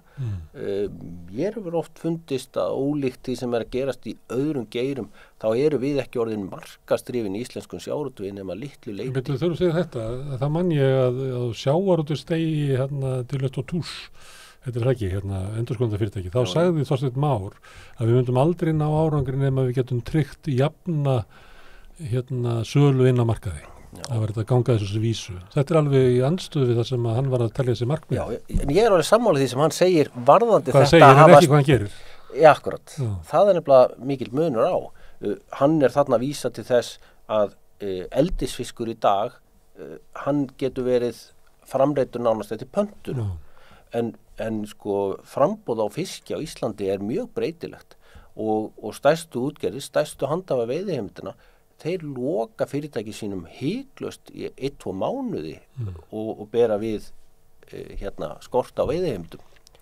En að mínu viti þýðir það að vera ekki markaðsdrifin heldur að vera framleiðsludrifin sem bara gamaldags og við ættum að vera komið miklu lengra og svo finnst mér bara Þið, Kotalausu, þið neyðist til þess að vera markaðsdrifin og þess að þið kaupið þetta á markaði og þið þurfum að fá hærra verð heldur en hinir til að geta lifað. Það blasir við verðum að geta keypt fiskinn á Svo kaupir það mun dýrar en hinir. Já, það blasir við. Það liggur fyrir.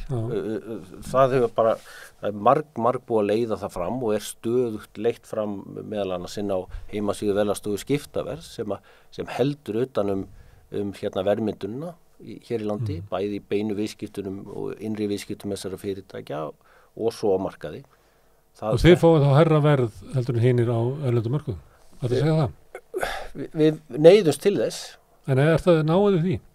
Já, við náum að búa til afkomu, við lifum af, þannig að einhver staðar er hundurinn grafinn og ég segi það að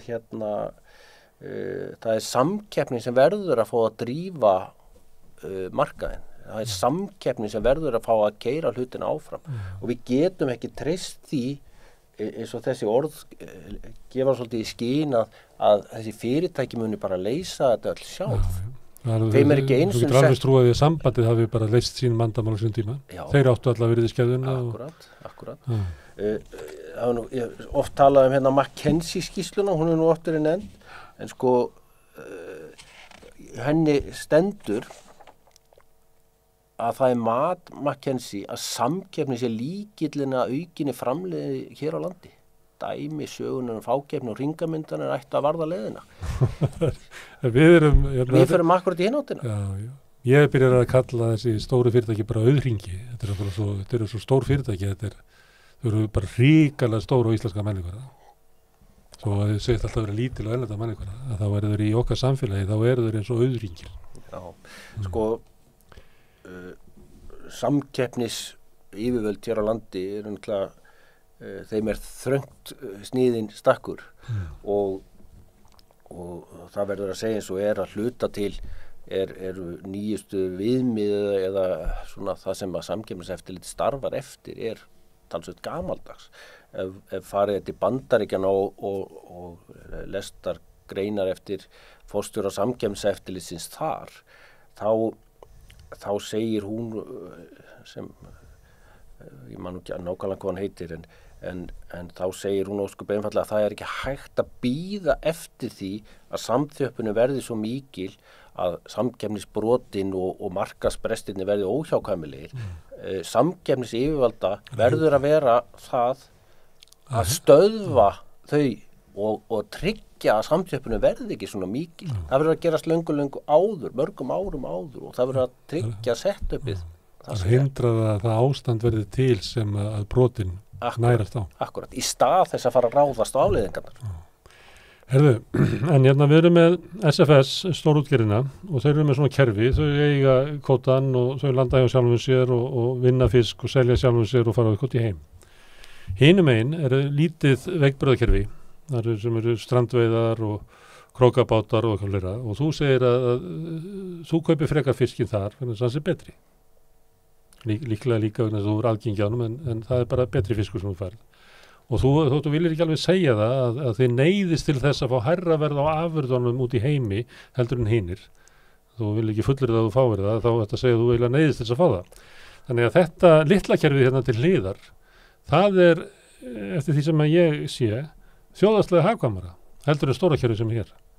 Ég held að það blasi við öllum þeim sem að vilja sjá það að bara ef að virði hráefnis, virði hrávöru, virði auðlindar þjóðar eins og okkar hærra með einni leið en annari. Þá eigum við að velja það. Þessi nefnd einu á leiðinni með að velja akkurat hina? Já, tillaga 17 viðhalda aflámskerfinu og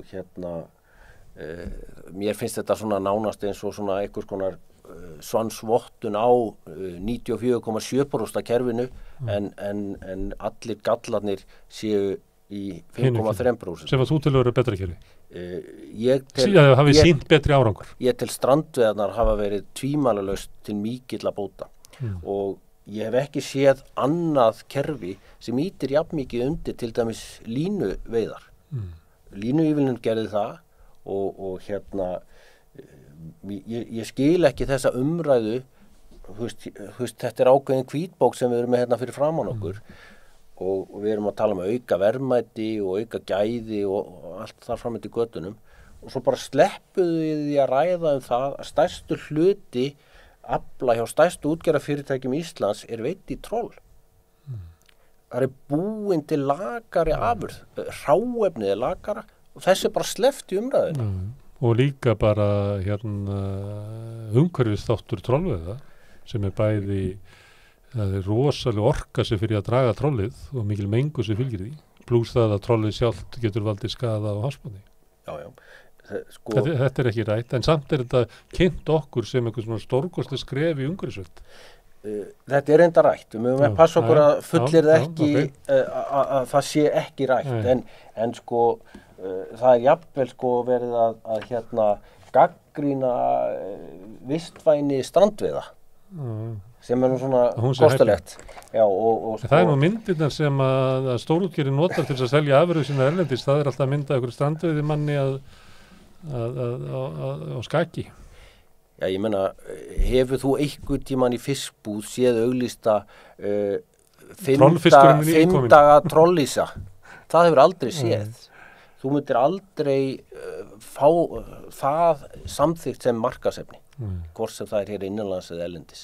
Það þessi ímynd og það ekki ástæðulausu, það þessi línu veiti fiskur, það þessi gæði. Þetta ekki bara nostalgía? Þetta ekki nostalgía, nei. En ég ætla ekki að fullera samt að við ætlum að fara að veiða allan fisk í Íslandsstrendur, en það má kannski velta því fyrir sér af því að verið að tala til dæmis að þeir strandveiðimenn sem fara illa með afla þurfa að fái minni afla eða eitthvað slíkt. Ætti það þá ekki yfirfærast á allt fiskveiðikerfið? Þegar þú segir þetta, þá reyndar það á vissu stöðum í Noregi, það sem að smábátaútgerðin gríðarlega stór. Þetta svo lófótur og svona, það eru bara allar hafnir fullar af fiskibátum og mikið af smáverkendum og eitthvað flera og með lítinn tilkostnað umhverfis svona veiðar. Þannig að aðra þjóðir hafa tekið ákvörðun að ýta undir þetta miklu meira við. Norðmenn glíma vissulega samt við svona annað spektrum heldur en við. Þorskaflinn hjá þeim svona eins og loðnuafli hjá okkur. Þetta kemur í gríðarlegum hrotum og ætti sér að ef við myndum halda vel á spöðunum í markaðssetningu öllu þessu starfi í staðin fyrir að vera að treysta þessum örfáu stóru fyrir þessu, þá ættum við að hafa gríðarlegt 5-8 fjölskyldum. Já, þá ættum við að hafa gríðarlegt forskot á Norðmenn, því að við ættum að geta verið með jafnframboði yfir allt árið eins og Þorsteinn Már nefndi í þorskinum, ætti að vera miklu auðveldara á Íslandi í samkeppni við þá, en við erum að svo mörgu leita að verða svolítið undir í samkeppni við Norðmenn. Já, og verða undir líka eldisfiskum, við höfum ætla það að villtur fiskur ætti að vera verðmeiri heldur en eldisfiskur. Ég hef heyrt vitnað í skoðanakönnun þar sem að almenningur í Bretlandi var spurður hvort hann teldi lax almennt vera eldisfisk eða þorsk og svo öfugt og stór meiri hluti taldi að lax væri villtur fiskur en þorskur væri eldisfiskur. Það var í algjörri andstöðu við raunveruleikann. Þannig ég að segja það hægt að selja fólki ýmislegt. Þegar skýrslan var kynnt að þá var frétt í 200 mílum sem hluti af Morgunblaðinu sem gefið út af stórútgerðinni og þeir fögnuðu þessum niðurstöðum og sögðu að þau var að vera að styðja kvótakerfið. Kvótakerfinu ekki reynd. Ég meina það blasir við.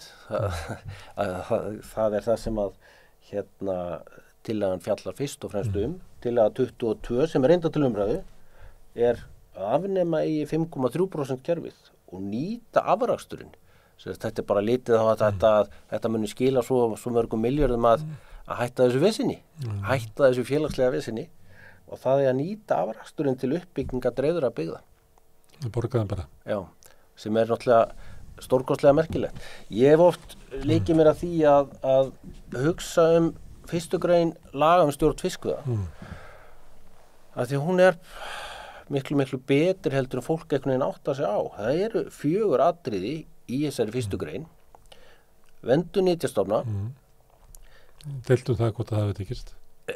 Ég ætla að fullyrða að það hafi ekki tekist. Okay. Af því að svarta skýrslan, hún átti að vera einhver algjör núllstaða og við erum á sama stað og við útgáfu hennar. Þannig ég ætla að fullyrða að það hafi ekki tekist. Það er ekki tekist að rekta upp fiskin í sjónum? Nei, ég myndi segja að bara hefur mistekist. Okay. Ég ætla bara að fullyrða það.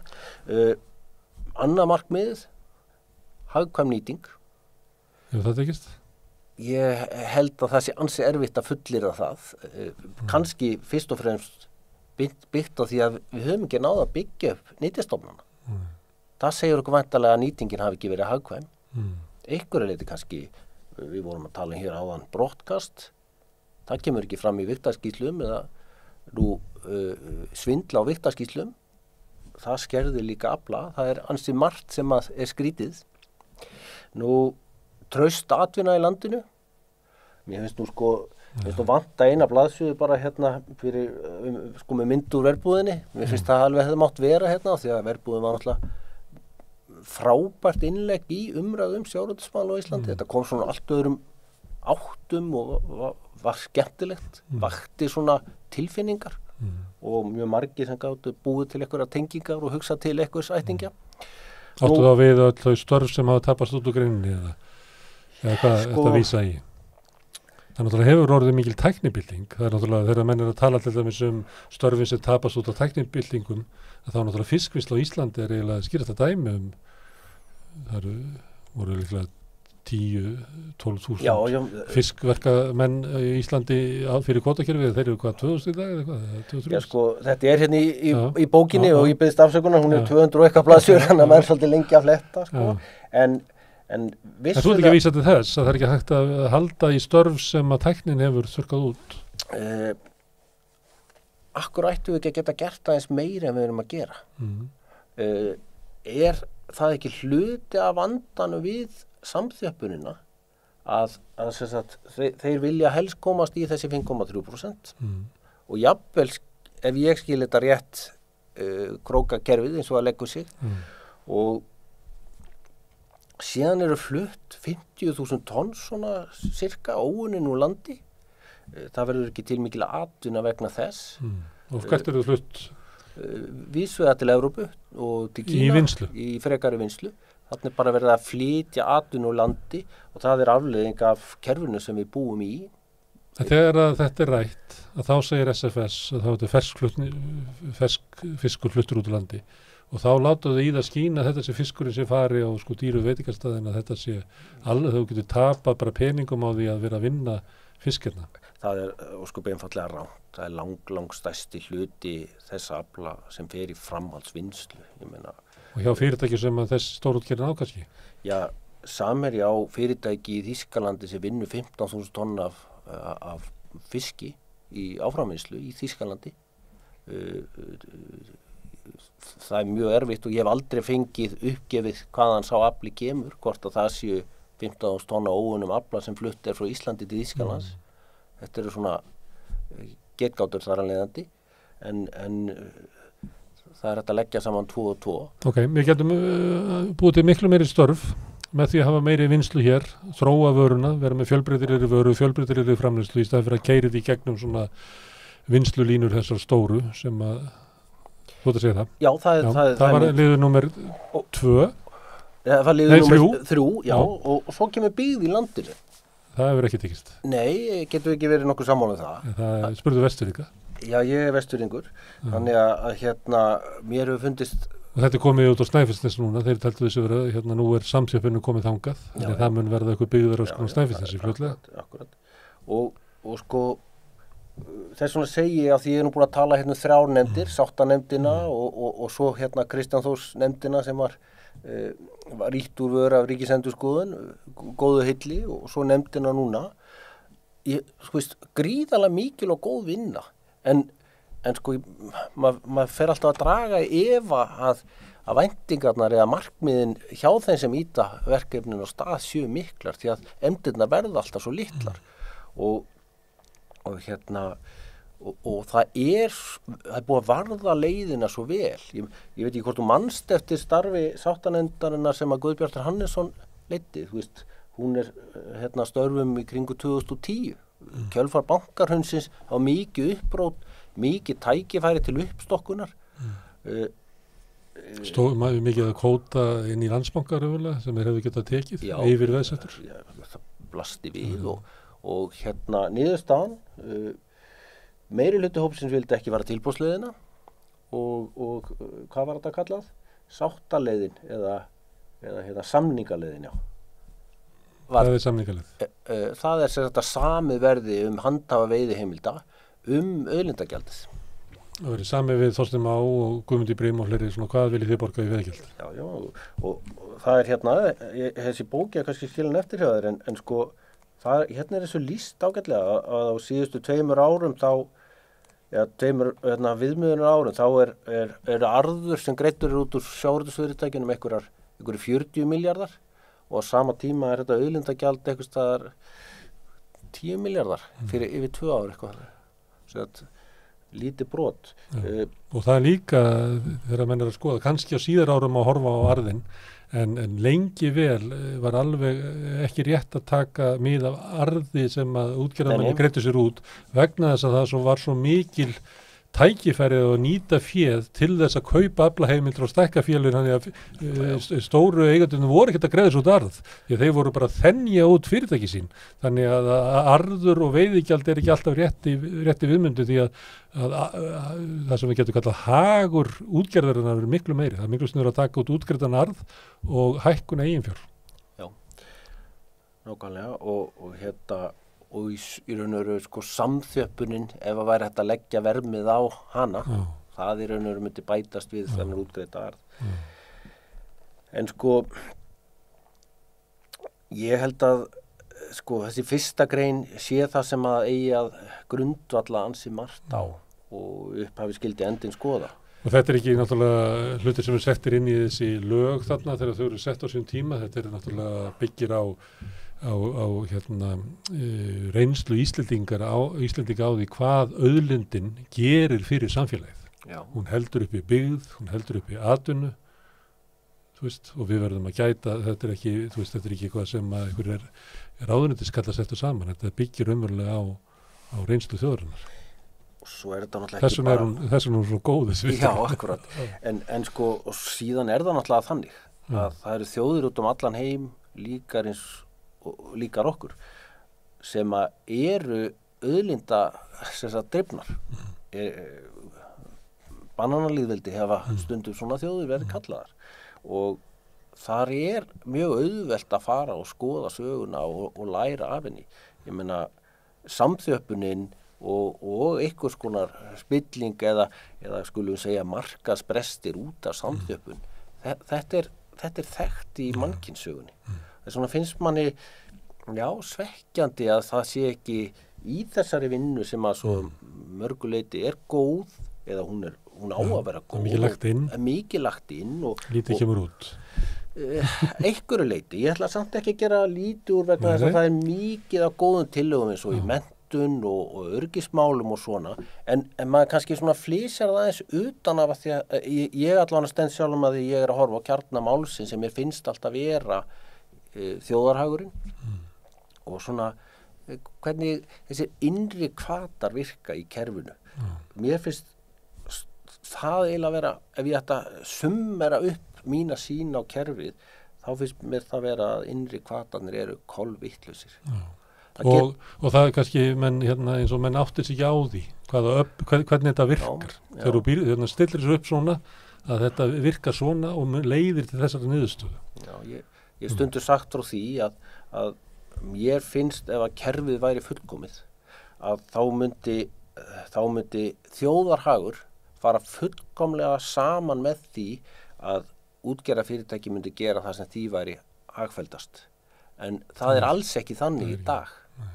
Herðu, ég veit að þú komst eitthvað harður á því að vera bjartsýnn og allt það, en ég ætla að benda á að þú nefndir að þetta var eins konar hvítbók og það sem að svona hvítbækur gera er að ráður að setja eitthvað í gang og heldur á sér höndunum eins og Svandís svolítið lætur í viðtölum og í þinginu bara í dag þar sem hún talaði að hennar hlutur væri bara að tryggja þessi nefnd var að störfum, svo kemur einhver niðurstaður henni og niðurstaðan svona, við erum búin að sjáum svona hvert stefnir og það er ástæða fyrir því að Morgunblaðið og fleiri bara fagna þessu, að þetta þarna er mikil vinna eins og þú bendir á, koma alls svona frumvörp og sem eiga að gefa þetta kynna að þetta sé náð einhver sátt eftir einhverja vinnu sjávarútvegsstefnuna, en svo vil til að það er meira og minna svo stefna sem hefur rekin og ef það verður einhverja breytingar að þá er það líklegra að smábáta eigendur, krókamenn, fólk eins og þú sem er þetta reka sjálfstæðar fiskvislar og fleira muni hafa búið við þrengri kost en henni stóru verða.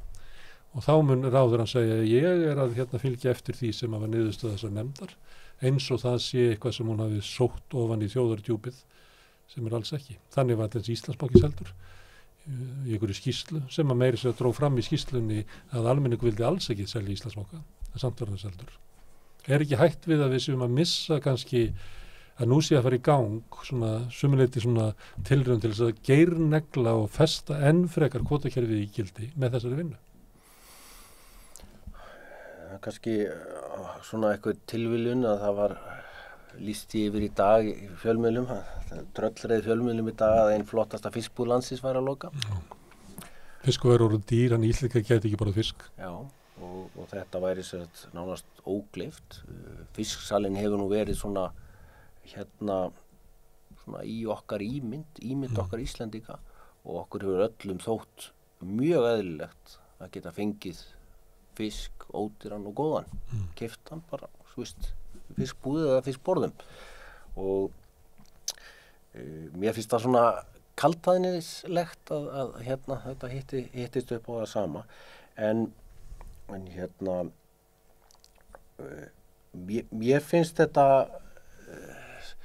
og mér fannst það við myndun þessar ríkisstjórnar svona kaldhæðnislegt að það væri sett af stað enn ein nefndin. Svona fór ég í það í dag að rifja upp öll þessi nefndastörf og var að vísa hér í störf fyrir nefnda áðan og mér finnst það nokkuð blasa við að það hafi nánast verið samið það við ríkisstjórnarborðið að gera ekki breytingar. Það er það sem að og ekkert í þessu raskar þeirri tilfinninguðinni.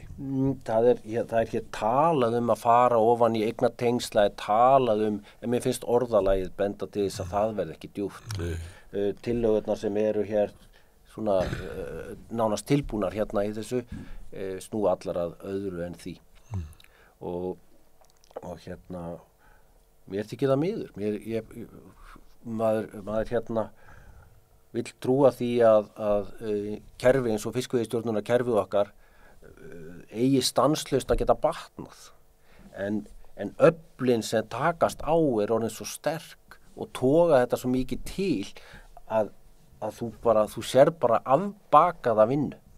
Það er lagt af stað með vöndu vinnubrögð. Það eru margir kallaði til en ég var að lesa fyrir því setningar áðan sem ég finnst vera hrein og klár afbökun á vilja þjóðarinnar, hrein og klár afbökun á 1. grein laga stjórn fiskveiða og hrein og klár afbökun á svo mörgu sem mér þykir blasa við.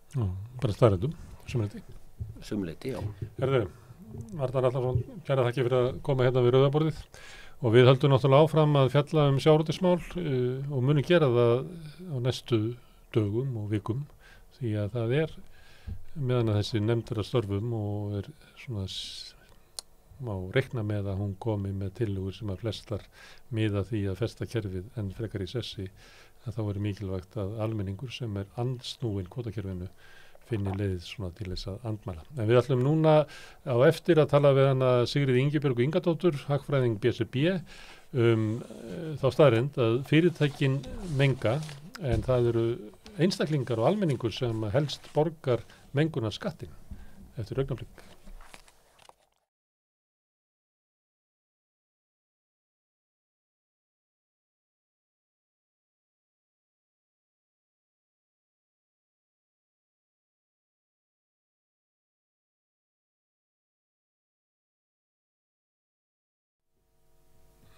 Sigríður Ingibjörg Ingadóttir sem hagfræðingur BSRB komin hingað út af grein sem hún skrifaði, ég sá hana bæði á heimildinni og á síðun ykkar í BSRB og hún var eiginlega það að fyrirtæki menga og valda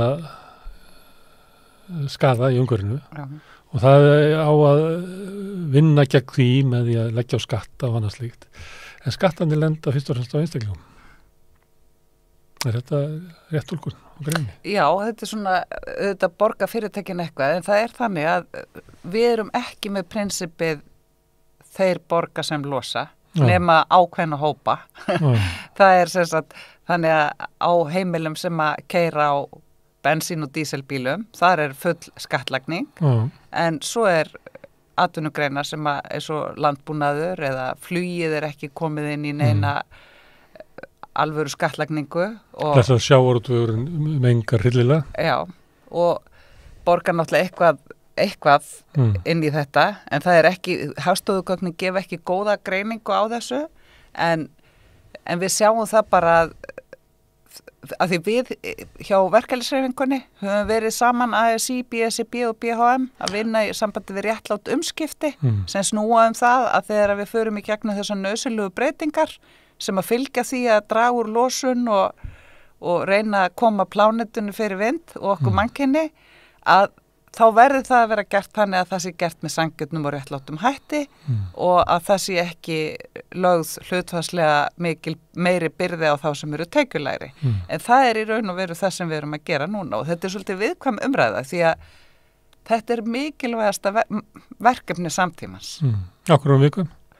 Af því að sko nei, ég er ekki að segja það sem er viðkvæmt er að við erum sammála því, við styðjum markmið stjórnvalda. Við segjum þetta er eitthvað sem við verðum að gera og við gerum okkur líka grein fyrir því að hagræni hvatar eins og skattlagning er einn mikilvægur þáttur í því að ná árangri en þú getur ekki bara lagt á skatta og ekki hugað að öðrum þáttum og eins og við höfum bent á eins og með kolefnisgjald og svona, það eru flestir sammála að kolefnisgjald er heppileg leið en meiri segja alþjóðagjaldeyrissjóðurinn segir sko, það verður að huga að því að það eru ákveðnir hópar sem að lenda verð í þessari skattlagningan aðrir og það þarf að annarkvort að koma með sambærilega þjónustu eins og almenningssamgöngur og byggja þær upp eða að vera bara með beinar tekjutilfærslur til þessara heimila. En við höfum það hefur ekki verið neitt áhuga á þessu.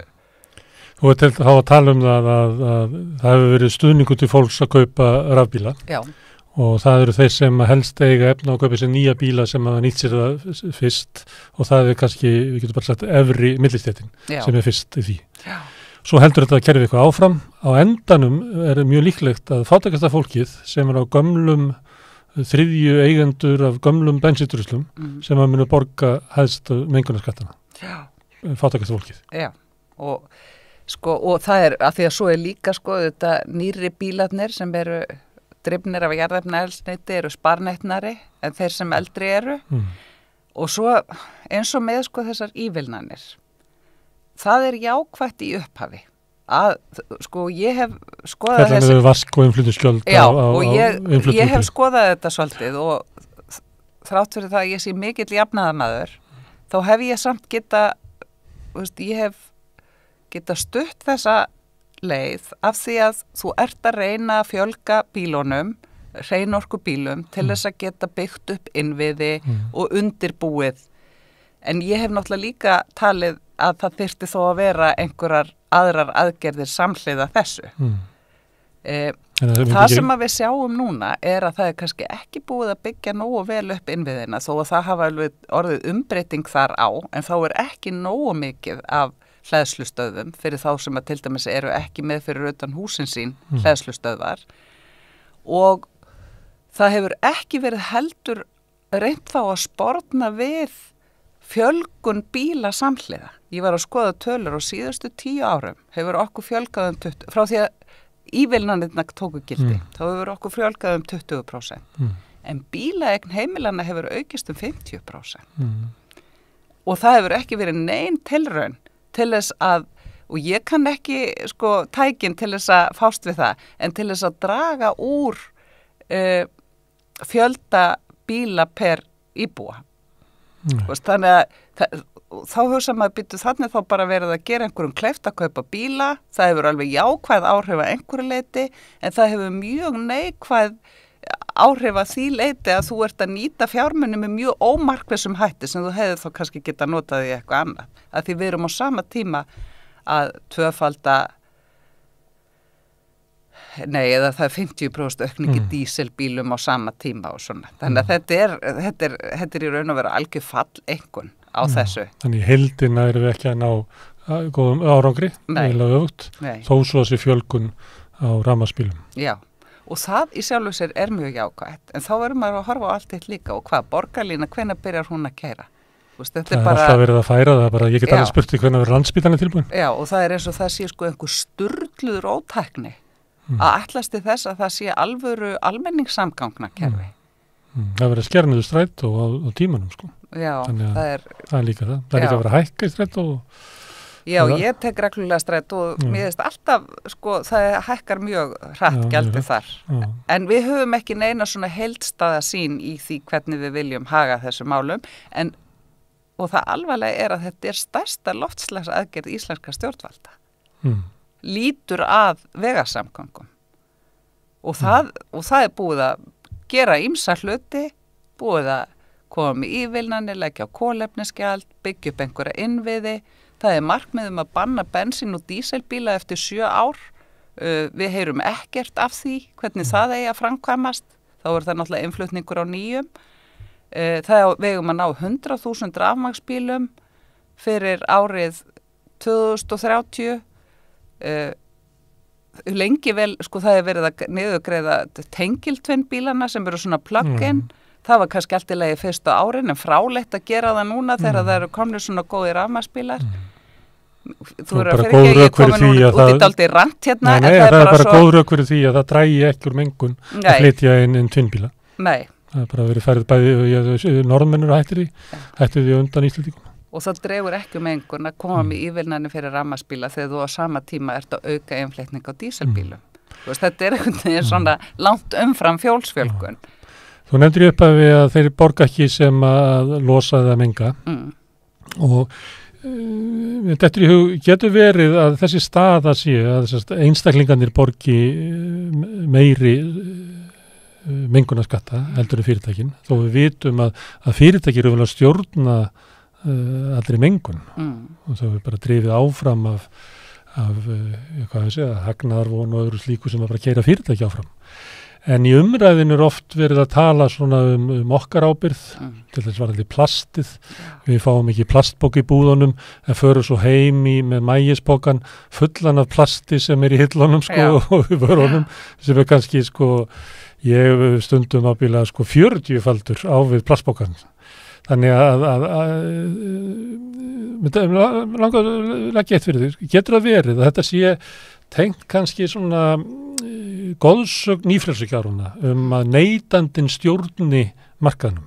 Þannig að við stjórnum raunverulega með budunni hvernig vörúrvalið er, hvernig þjónustan er og raunverulega hvernig heimurinn er. Að þar að leiðandi sé ykkur hugmyndur það að með því að skattleggja einstaklingana og stýra neyslunni hans, að þá getum við lagað heiminn. Já, ég held að þetta sé sannarlega arleið að því. En þetta er algjör della. Já, þetta er náttúrulega svo fráleitt í alla staði og maður sér það eins og Krónan sem hefur nú verið matvöruverslunin sem hefur verið að reyna svona svolítið að standa sig á þessum sjálfbærni mælikvörðum, að þar getur maður í búðinni tekið utan af plastið og eitthvað og sett, maður þarf ekki að fara með það heim. Og þá sem maður er með Krónan ætti náttúrulega að gera þær kröfur til byrgja að vörurna væri ekki svona. Svo annars ætla ég ekki, svo getur vel verið Krónan er svo lítil á hennum stóra markaði. Bara í öllum, að þau hafa kannski ekki það vald yfir byrgjónum. Ekki eins og Kalifornía, þegar Kalifornía setur standarda fyrir bíla, þá verða allir bandaríski bílaframleiðendur eiginlega að laga sig að því að Kalifornía er svo stór og sterkt markasvæði. Þannig að þeir hafa áhrif á með sínum reglum geta þau haft áhrif á framleiðendur og við erum það lítil að við höfum kannski ekki sama vald en það má alveg setja það á íslenska framleiðendur að reyna að fá þá til þess að draga úr og svo sér maður, ég meina framleiðendur eru að reyna með einhverjum hætti að draga úr umbúðanotkun eða breyta kemur oft fram á svo skringilugum hætti eins og til dæmis talaðu við börn plastrur og papparur. Já. Þau eru bara alveg á móti aðgerðum fyrir umhverfið af þessari reynslu að reyna að drekka úr þessum papparurum. Sko. Já. Börn eru mjög ansnúið þessu. Getur við mjög heit í umræðinni. Við talaði við krakkaveldi sem að standa fyrir mótmálum og svona. Já. Þetta var aðalmálið. Við erum á plasturinn aftur. Já, vilja bara sín rör sem að virka eins og þau eiga virka sko. Og geta valla vikta svo mikið í öllu plastinu sem að við erum að glíma við. Já.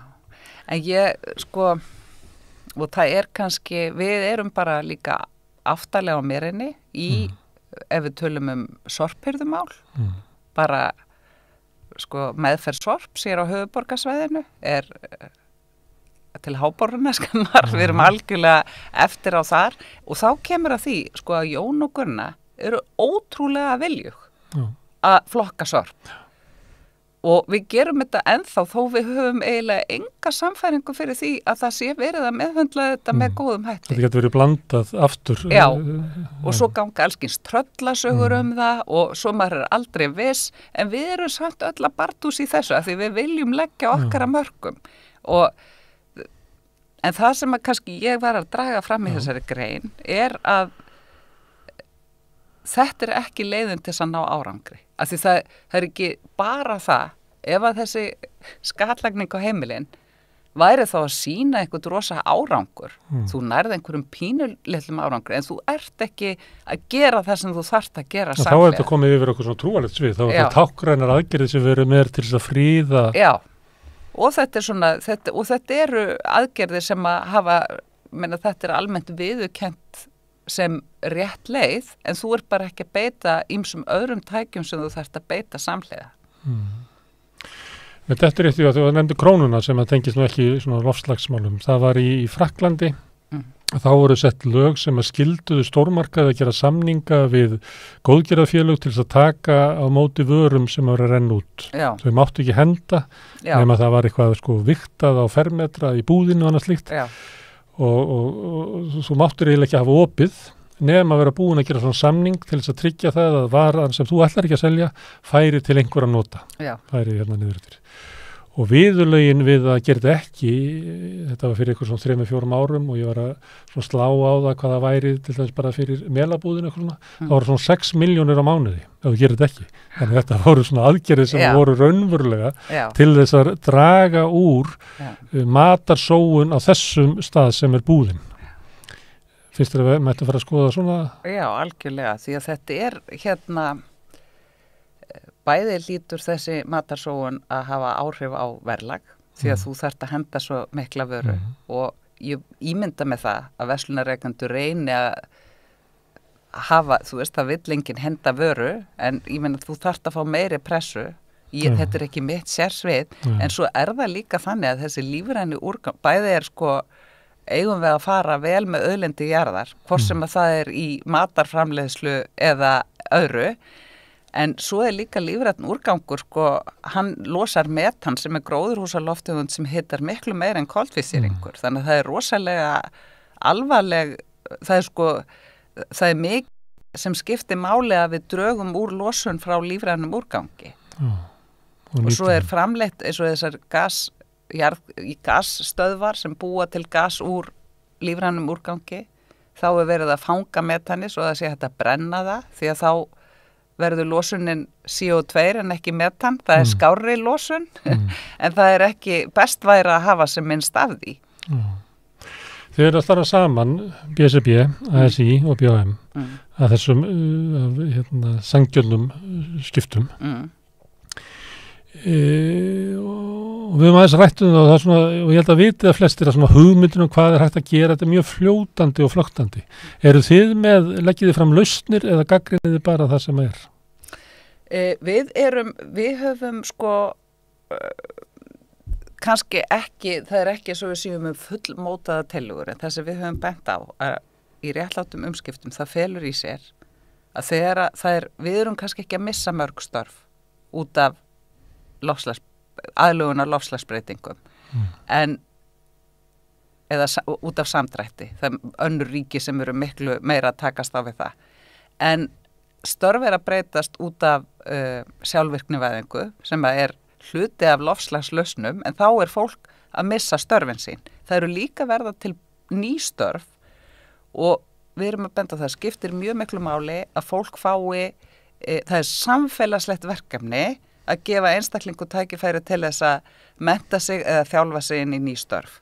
Þannig að þú dettir ekki út af vinnumarkaða því að starfið þitt bara hverfur. Og þetta ekki á ábyrgð einstaklingsins, það við sem samfélag sem þurfum að takast á við þetta verkefni. Og við erum líka að leggja áherslu á það að þau nýju störf sem að skapast í breyttu umhverfi, sem meðal annars út af loftslagsbreytingum eða aðgerðum út af loftslagsbreytingum, líka út á svo mörgu öðru, að þau störf eiga að vera með vinnumarkastengt réttindi. Að þetta sé ekki bara einhverjir einyrkjar í harki sem ekki með allar þessar tryggingar sem fylgja þáttöku á vinnumarkaði. Þannig að þar einn hluti af þessu. Varstaðan það að það séu sköpu góð störf, þar sem fólk hefur vinnumarkastengt réttindi og að það sé samfélagslegt verkefni að fólk geti mennta sig og þjálfa. Síðan það líka þegar að þú ert að lenda í einhverjum breytingum sem að fylgja þessum breytingum í hagkerfum okkar, að þú sért með örugga afkomutryggingu. Það að breytast, þannig að það hópar að lenda í, það ekki mikið atvinnuleysi á Íslandi og þetta ekki samfélagslegt vandamál eins og staðan í dag, en það gríðalegt vandamál fyrir þá einstaklinga sem í hlut eiga og eru kannski lengri tíma atvinnuleysir, því að langtíma atvinnuleysi að aukast. Og þá verður að tryggja að það sé afkomutrygging fyrir fólk. Hvernig ætlar að takast á við þetta?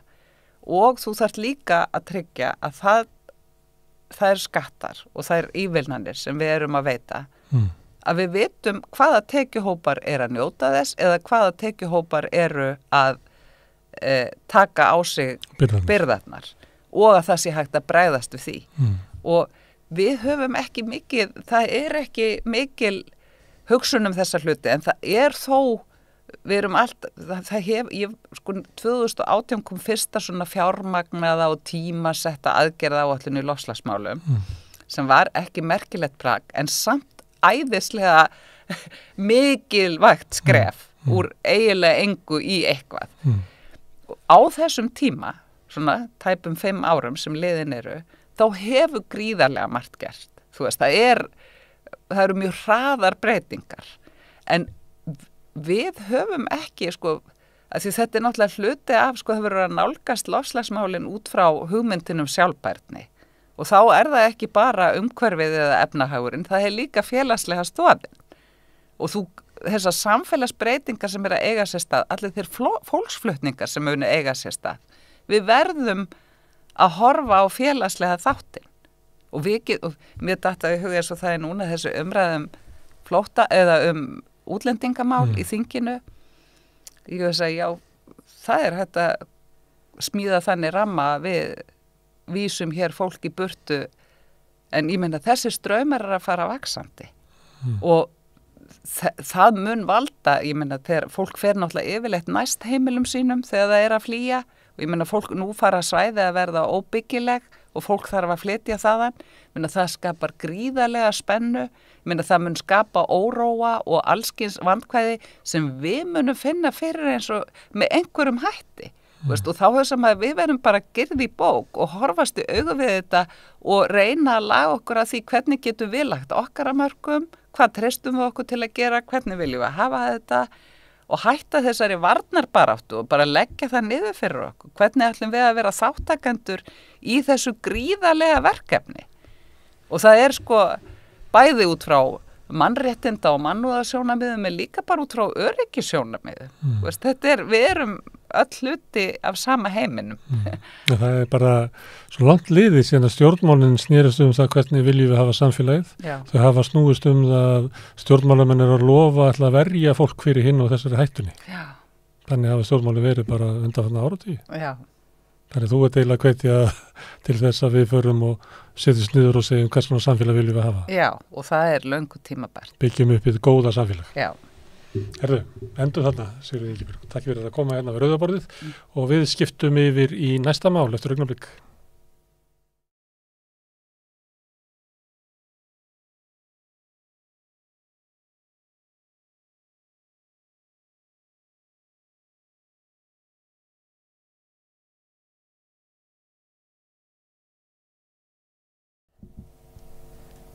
Þá snúum við okkur til Reykjavíkurborgar. Við erum komin hingað borgarfulltrúar Sanna Magdalena Mörtuðardóttir og Trausti Breiðfjörð Magnússon.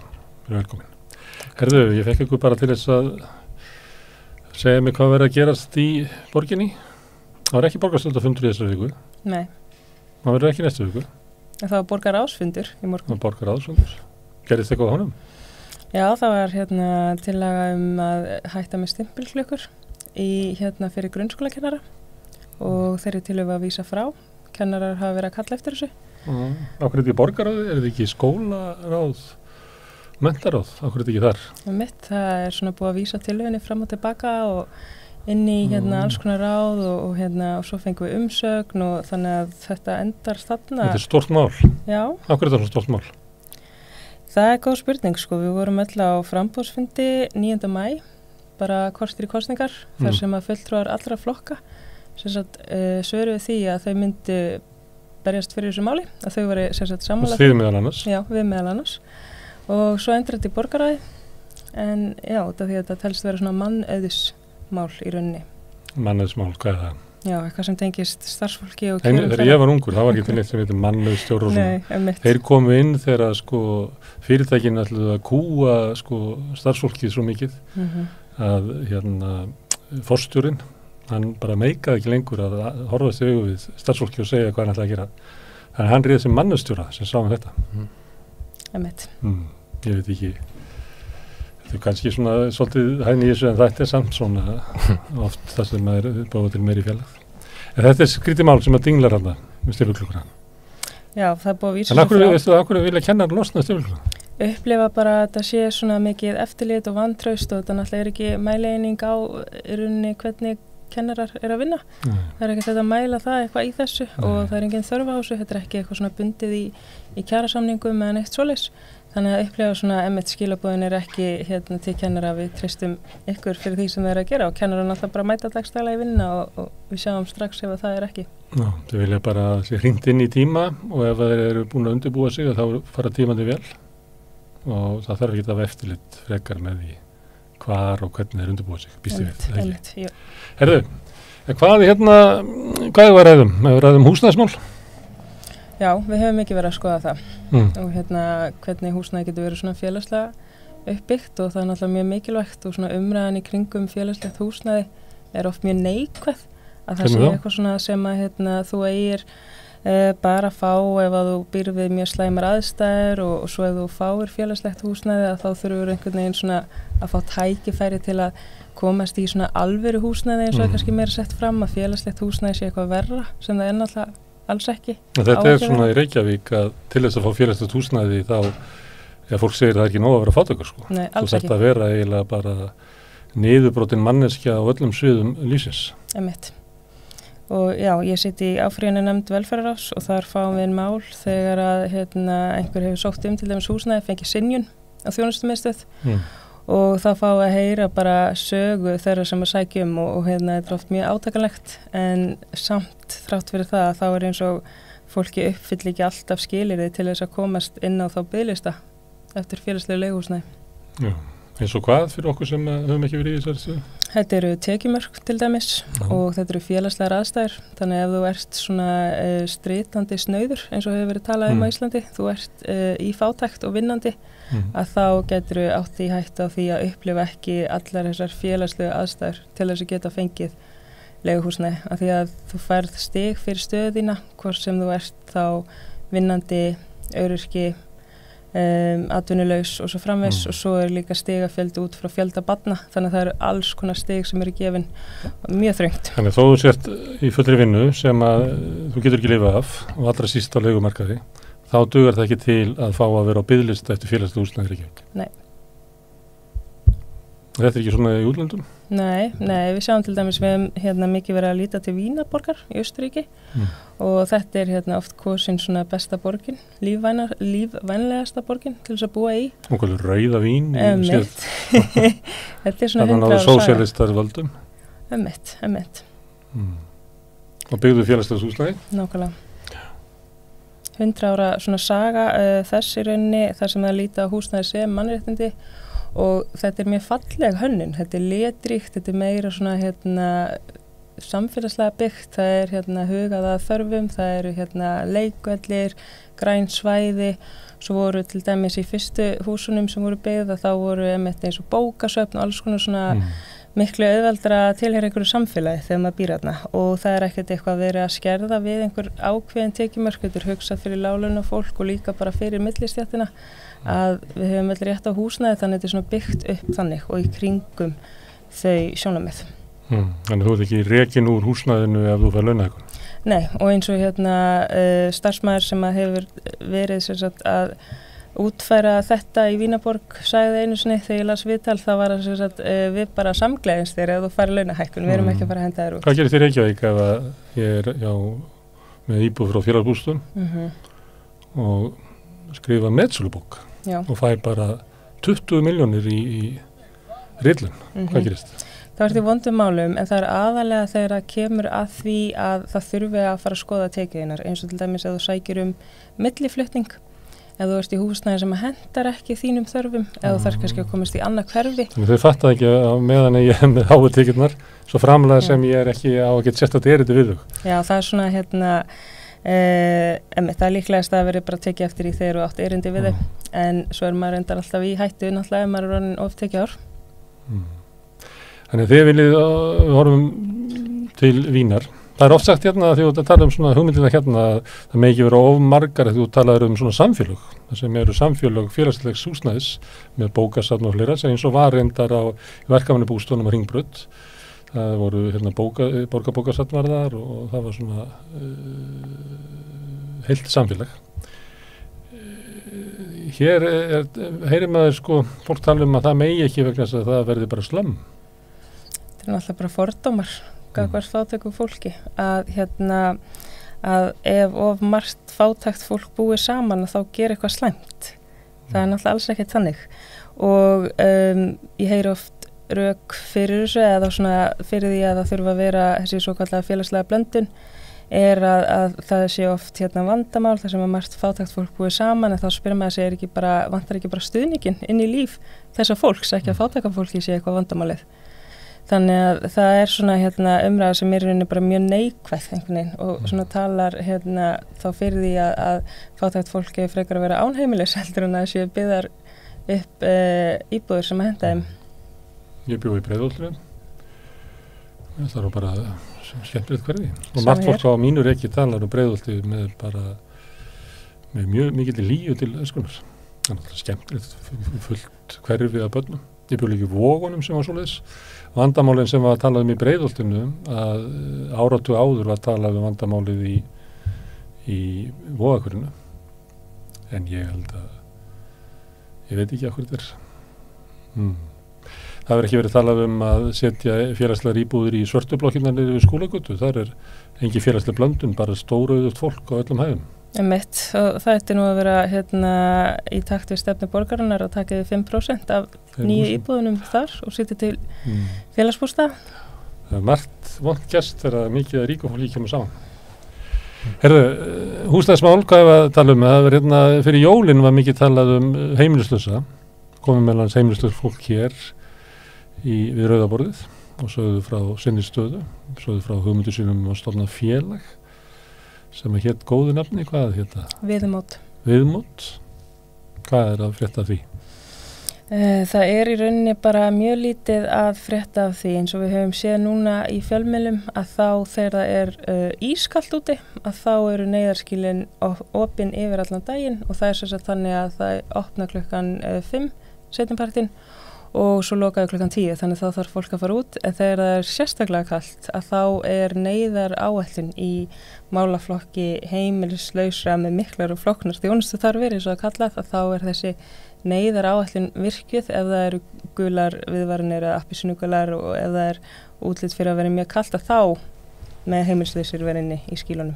Á það ekki við alla sem að eru þráttu þetta nafnsótt að segja með flóknar það á bara við alla sem sá sem neyðarskýli hann á hvergi heim og hann með mjög flókna félagslega stöðu. Nákvæmlega. Þannig þau fá að vera ef það óhugnanlega kalt. Já. Nú að hlýna, nú að ganga með lægðum, rigningu og slagviðri en hlýtt og þá verður að vera úti frá 10 til 5. Já. Þetta svona metið bara einn dag í einu í rauninni. Þannig þetta mjög mikið óvissu ástand og eins og heimilislausir hafa verið benda á þá þarf eitthvað svona yfir daginn. Gengur ekki að eins og bara vísa út. Hvernig þetta annars þar? Ég heyrði Heiðu Björg segja eitthvað að þetta svona tegund af bjargráðum og þau alls það svona en þá oft það sem vantar í þá eitthvað annað sem í boði á móti.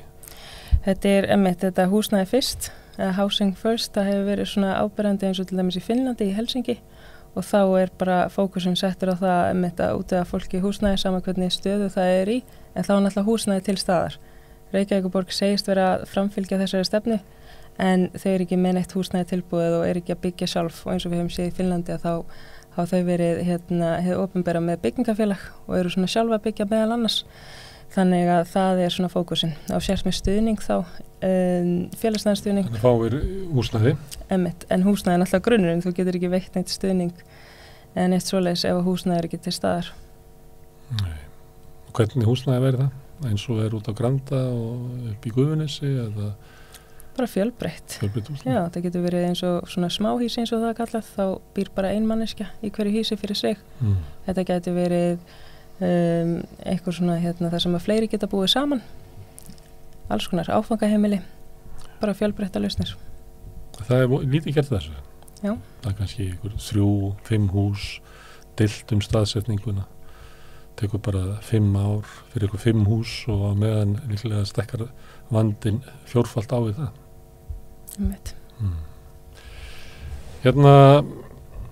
Þið eru alltaf að leggja fram tillögur gjaldfrjálsar skólamáltíðir. Já. Þú gera það oftar en einu sinni. Við lögðum að síðast fram í síðustu viku í skóla og frístundaráði. Og hvernig tekið þetta? Hvernig tekið þetta? Það náttúrulega að tala að við ættum ekki vera að bjóða öllum börnum gjaldfrjálsar máltíðir heldur að ætta að tekjutengja þetta. Þannig að bara þau börn sem þyrftu á þess að halda myndi fá máltíðirnar og þau sem ættu ríkari foreldrar gætu þá greitt fyrir máltíðirnar af því þau hafa efnaði. En við höfum bent á að þetta náttúrulega bara mantra sem kom frá hægrinu og nýfrjálshyggjutímanum að það myndaðist ákveðin sátt það að lækka skattan á þá tekjuhærri en á móti myndu þá borga eins hærri gjöld hér og þar og það eins og margt félagshyggju fólk hafa einhvern veginn bara samþykkt þetta. Og Gler til dæmis. Já, og Samfylkingin, Alþýðuflokkurinn lagði til sjúklingagjöldin. Já. Að taka gjaldtöku í heilbrigðiskerfinu. Akkurat, þannig að þetta einhvers konar mantra sem alveg föst í hausnum á mörgum og að fólk á erfitt með að samþykja það einhvern veginn að við séum bara að íta meira á samneysluna þannig að hún virki fyrir öll börn en þetta líka eins og við erum að segja börn og það hafa ekki rukkaðu. Þá eins og þið myndu vilja sjá það fengi öll börn frían mat í skólanum og svo eru skattarnir notaði til þess að afla þess. Reykjavíkurborg hefur ekki alveg tök á því að hækka skatta? Nei, náttúrulega hún hefur ekki tök á því en eins og við höfum oftur að tala að þá viljum við beita þrýstingi á ríkisvaldi að það verði tekið útsvara fjármagnstekjum. Við lögum fram tillögum það meira að borgin myndir hreinlega skora á ríkið að gera en þau bara sögðu nei við því meiri hlutanum. En ef að borgin myndi vilja þá gæti hún verið miklu harðari gagnvart ríkinu og beitt alvörum þrýstingi þar á til að fá þessar tekjur inn. Við rámar í að það gæti hafa nást 8 milljarðar held á síðast eða verið að fullu lagt á. Ef það verið að fullu lagt á. Það í stjórnarsáttmálanum að leggja útsvar á fjármagnstekjur en þó þannig að að segja hún setjum 100 milljónir í fjármagnstekjur, og þá reiknað eitthvað að af því kannski 750 skall á mánuði í laun og þú borgar útsvar af því. Þetta ekki það sem að þið hafa verið að leggja til. Nei, þetta ekki það sem við verið að leggja til, alls ekki. Myndi ekki miklu breyta? Nei, ekki miklu, meður. Og eins og við sáum í dag að þá bara verið að fara að fresta þessari tillögu enn frekar. Bjarni Ben, hann bara búin að láta þetta í skúffu. Þó svo þetta sé svona lítið. Og ef þú tekur listan yfir 3000 ríkustu eða hvað þetta byrtan þessi langi listi, þá eru fólk þar sem eru með enga launatekjur, en það er mikil minnihluti. Það er mjög algengt að fólk sé með eitthvað svona 500, kannski 1 milljón, en svo í launatekjur og borgar útsvar af því, en svo er það með kannski 10 milljónir á mánuði í fjármagnstekjur og borgar ekkert af því. En þessi breyting sem að ríkisstjórnarstefna myndi engu breyta fyrir það. Nei, og svo hefur verið að benda á líka að það er álíka fáralegt að vera að tekjutengja gjöld fyrir matinn, svo við værum bara að segja við, börnin sem að í ríka fóreldra, þið þurfa að borga fyrir skólabækurnar, þið þurfa að borga fyrir að fara á klósettið, þið þurfa að borga skólagjöld, þetta er náttúrulega bara samneysla og við erum ekki heldur að vera að byggja upp stjættaskiptingu hjá börnum. Við erum að tala um það, þannig að ég ásvöldi erft með áttam á þeim rökum að einhvern veginn að við séum að hyggla þeim ríkari með þessu, þetta er bara samneysla sem að tíðkast á mörgum öðrum sviðum. Og vil ég láta þetta ganga yfir fleira? Allir fái barnabætur? Já, til dæmis. Það er í mörgum löndum, ekki hér. Algjörlega. Hér eru barnabætur, ég segi ekki fátækrastyrkur, en það liggur við til þess að vaxtabótakerfið og húsnæðisbótakerfið sé fátækrastyrkur. Þú þarft eiginlega að vera með fáránlega lágar tekjur. Það byrjar að skerðast undir lágmarkslaunum. Þá byrjar að skerðast húsnæðisbætur. Þetta er náttúrulega leið til þess að fólk sér þá ekki pointið með þessu velferðarkerfi. Ef það er ekki að fá neitt fyrir skattana sinna, þá er mjög öll að sannfæra fólk hefur ekki bara lækkað skattana og þá skerðist svo þjónustu sem hvort eða léleg. Þannig að þetta er náttúrulega bara allt á forsendum hærisins. Það er kenning að það sé planið. Það er kannski ef við sögum 1980 þá var kannski 1% af fólki sem sá ekki hagið í að borga skatta. Því það hafði svo mikla tekjur að gat keypt sér átti fyrir eftirlaununum sínum, gat keypt sér heilbrigðisþjónustu og alla félagslega þjónustu sem þurfti að halda. Og svo var það hvernig getum við fært það neðar í stigan að finnast eins og þú setja að borga í skatta og fáir ekkert fyrir það. Og þá er byrjað að taka barnabætur fyrir alla, sami ellilífeyri fyrir alla, þetta sem var grunnurinn af velferðarkerfinu, það er brotið niður. Og ég las grein ekkert það verið svona 6-7 árum í Bandaríkjunum, þar sem menn voru að spáð í hvenar, ef þú lætur þetta viðhorf, ég fæ ekkert fyrir skattana mína, hversu neðarlega þarf það að fara þannig að komi af point of no return. Að það verði bara fallen state eftir það, þannig að skattan bara hverfi og almenningur telji sig ekkert hafa við ríkið að gera. Og þá voru menn að velta fyrir sig að það geti legið bara í svona 76%. Að ef að 24% eru komin þessar skoðunar, að þegar 1% viðbót dettur, að þá er líklega ekki hægt að ná þessu upp aftur. Því að eins og þið hafið talað og þekkið að þá er aðgangur okkur að valdi og öðru slíku eykst eftir því sem eru með hærri tekjur og það er svo 75% af fólkinu er svo með veika rödd í samanburði 25%. Að það er erfitt að sjá nema náttúrulega með einhverju þræla uppreisn. Já, við erum komið mjög nálægt þeim tímapunkti og ef við horfum á lönd eins og Bandaríkin þá er maður ekki bjartsýnn vegna þess að það lítur út fyrir að það séu þau bara komin einmitt fram fyrir þennan punkt og við óttum svolítið að við séum á leiðinni þangað þegar við stoppum ekki. Við erum á sömu leið, kannski erum við ekki á sama punkti en við erum að feta okkur sömu leið. Við hefum þann kost að geta séð hvað gerist þar, Bandaríkjamenn sáu ekki endilega í hvað stemdi eins stór hópur og við sjáum það hér að því við hefum fordæmi fyrir að horfa þangað. Þannig að við ættum að vita betur. Herði að því að ég nefndi heimilislausa sem kom hingað við rauðaborðið fyrir jól og þá kom líka fólk frá Vín, mjög skemmtilegt samtal við bæði þeir sem að unnu á Vín og þeir sem að nýttu þjónustuna og það stóð til að loka því Vín á Hverfisgötunni sem Rauði krossin rak mjög lengi en borgin tók yfir bara fyrir skömmu held ég bara 1,5 ári. Og það var tilkynnt að í svona sparnaðartillögum ætti að loka því. Svo kom tilkynningum að ætti ekki að loka því strax? Í millitíðinni var talað að þetta væri eitthvað svona að það væri verið að endurskoða starfsemina og hvort það var þetta samþætt þetta við félagsmiðstöðvar borgarinnar eða samfélagshúsin eitthvað svoleiðis sko og svo bakkaði meiri hlutinn með þetta og byrjaði að tala að við yrðu opið út árið. Út 7 ár? Nei, 2023, þetta ár. Og við sem sagt fórum yfir þetta á fundi velferðarráðs sem var haldinn 11. janúar. Og þannig að þessi svona ákvörðun var tekin en það í rauninni bara svona að fresta málunum, það ekki verið að taka alveg svona fulla ákvörðun þetta finnst mér. Og hver er að skoða þetta? Þetta sem sagt, þetta komið í stýrihóp, eða starfshóp og þar inni sem sagt fólk frá velferðarsviði og svo að vera fulltrúi Vinjar frá ÖBÍ, Geðhjálp. Og svona, það svona helsti hópurinn sem að skoða þetta og að koma með tillögur að útfærslu hvernig starfsemin eigi að líta út og það talaði að svona 2 sjónarmið svona rekist á hvort annað að það sé annars vegar mikilvæg þess að hafa eitthvað svona sér úrræði fyrir þessar manneskjur sem eru einmitt með geðraskanir og svo hitt sjónarmiðið að við eigum ekki að vera flokka okkur í svona hópa að það sé bara eðlilegt að samfélagshús eða félagsmiðstöðvar borgarinnar getur tekið á móti fjölbreyttum þörfum. En þú spyrir fólkið? Þau vilja vera áfram og við styðjum það og það bara mjög eðlilegt að halda áfram þessu úrræði. Sko. Það erfitt að hafa vit fyrir fólkinu og segja það.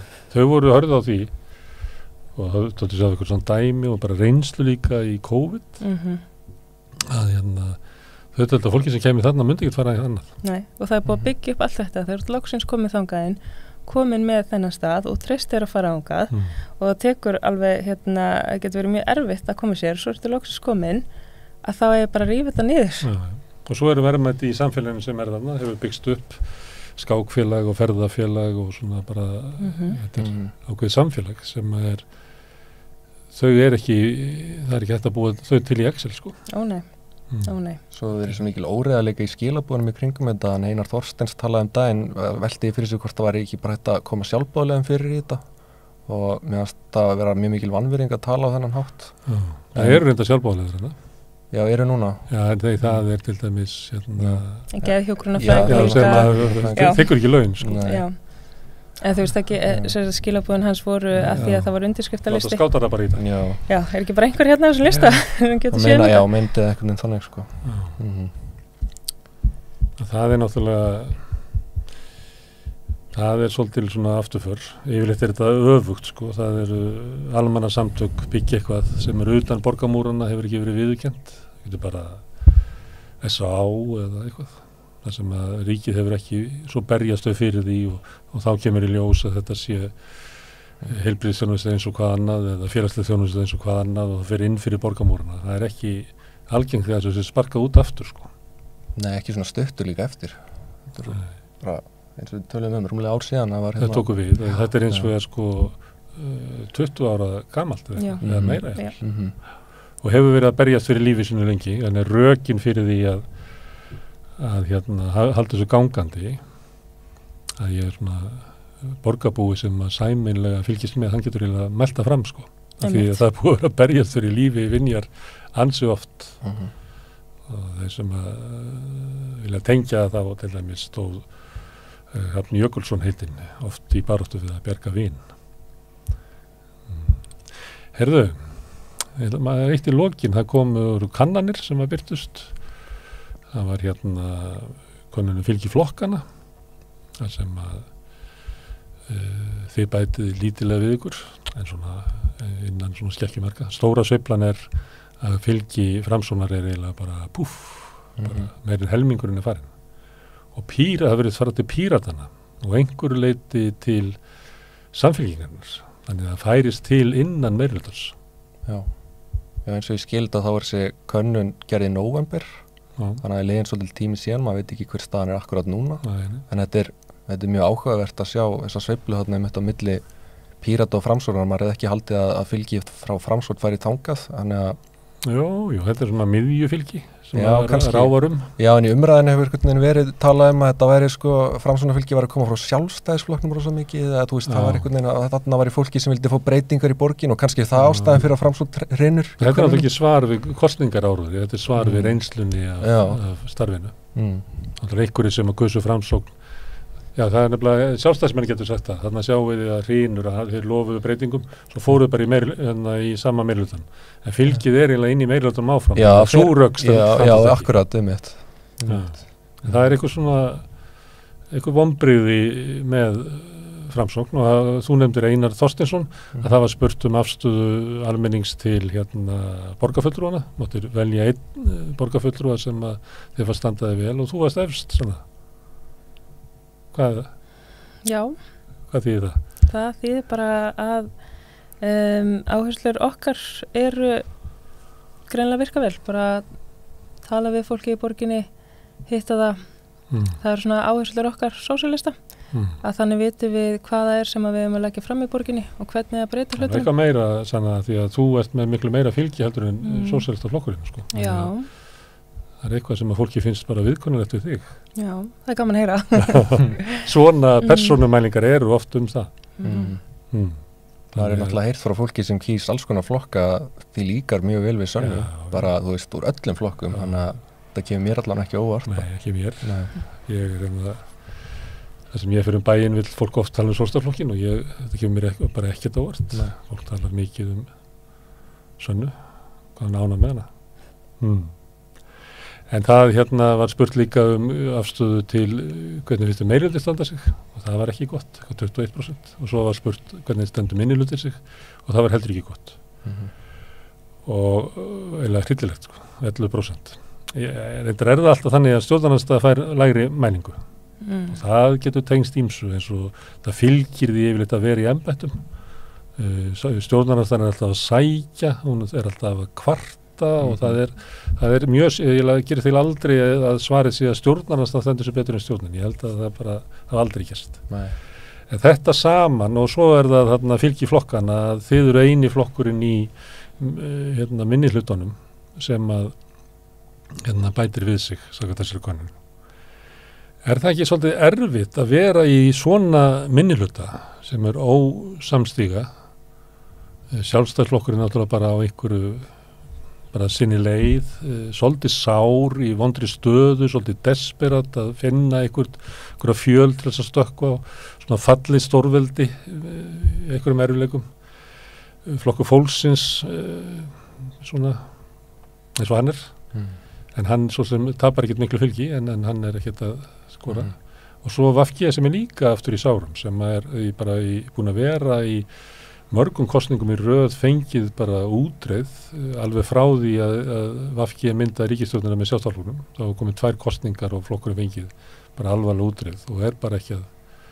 Hvernig getið unnið saman í þessum hópi eða hvernig getið þið náð ykkar svona erindi fram á þess að vera minnihluti B? Þetta er náttúrulega mjög snúið þegar að minnihlutin samanstendur af svona ólíkum flokkum en við standum saman þar sem við getum en þetta er einmitt flækir hlutina þegar það er ekki að setja fram bara skýra sín bara svona einmitt félagshyggju sín eða eitthvað svona félagslega sín hvernig við erum að fara að því að ná markmiðunum og laga allt sem þarf að laga. Þannig að þetta er svona kannski einmitt 4 flokkar þaldi í sínu hornistendum. Byrtið þannig í fjölmjölum, það kannski kemur eitthvað frá meirihlutunum og svo heyrum hvað minnihlutin segir og þá kemur bara Sjálfstæðisflokkurinn oftast og kannski einn af hinum. Þannig ykkar sjónarmið kannski ná ekki fram nema í 3. 4. hverja máli. Þeir líka talað einmitt viðhorf minnihlutans og einhvern veginn talað eins og nefnir að Sjálfstæðisflokkurinn hljóta að vera að tala fyrir okkur öll sem er náttúrulega alls ekki satt. Órafjari. Það er kannski skynjunin einhvern veginn hjá almenningi, þú veist, þegar Hildur kemur í viðtal það var einhvern veginn eins og fólk horfið svoleiðis á, já, þetta er minnihlutin. Þetta er stilt hann upp í fréttum. Já, þetta er stilt hann upp í fréttum, já. Þannig að, það er bara svoleiðis.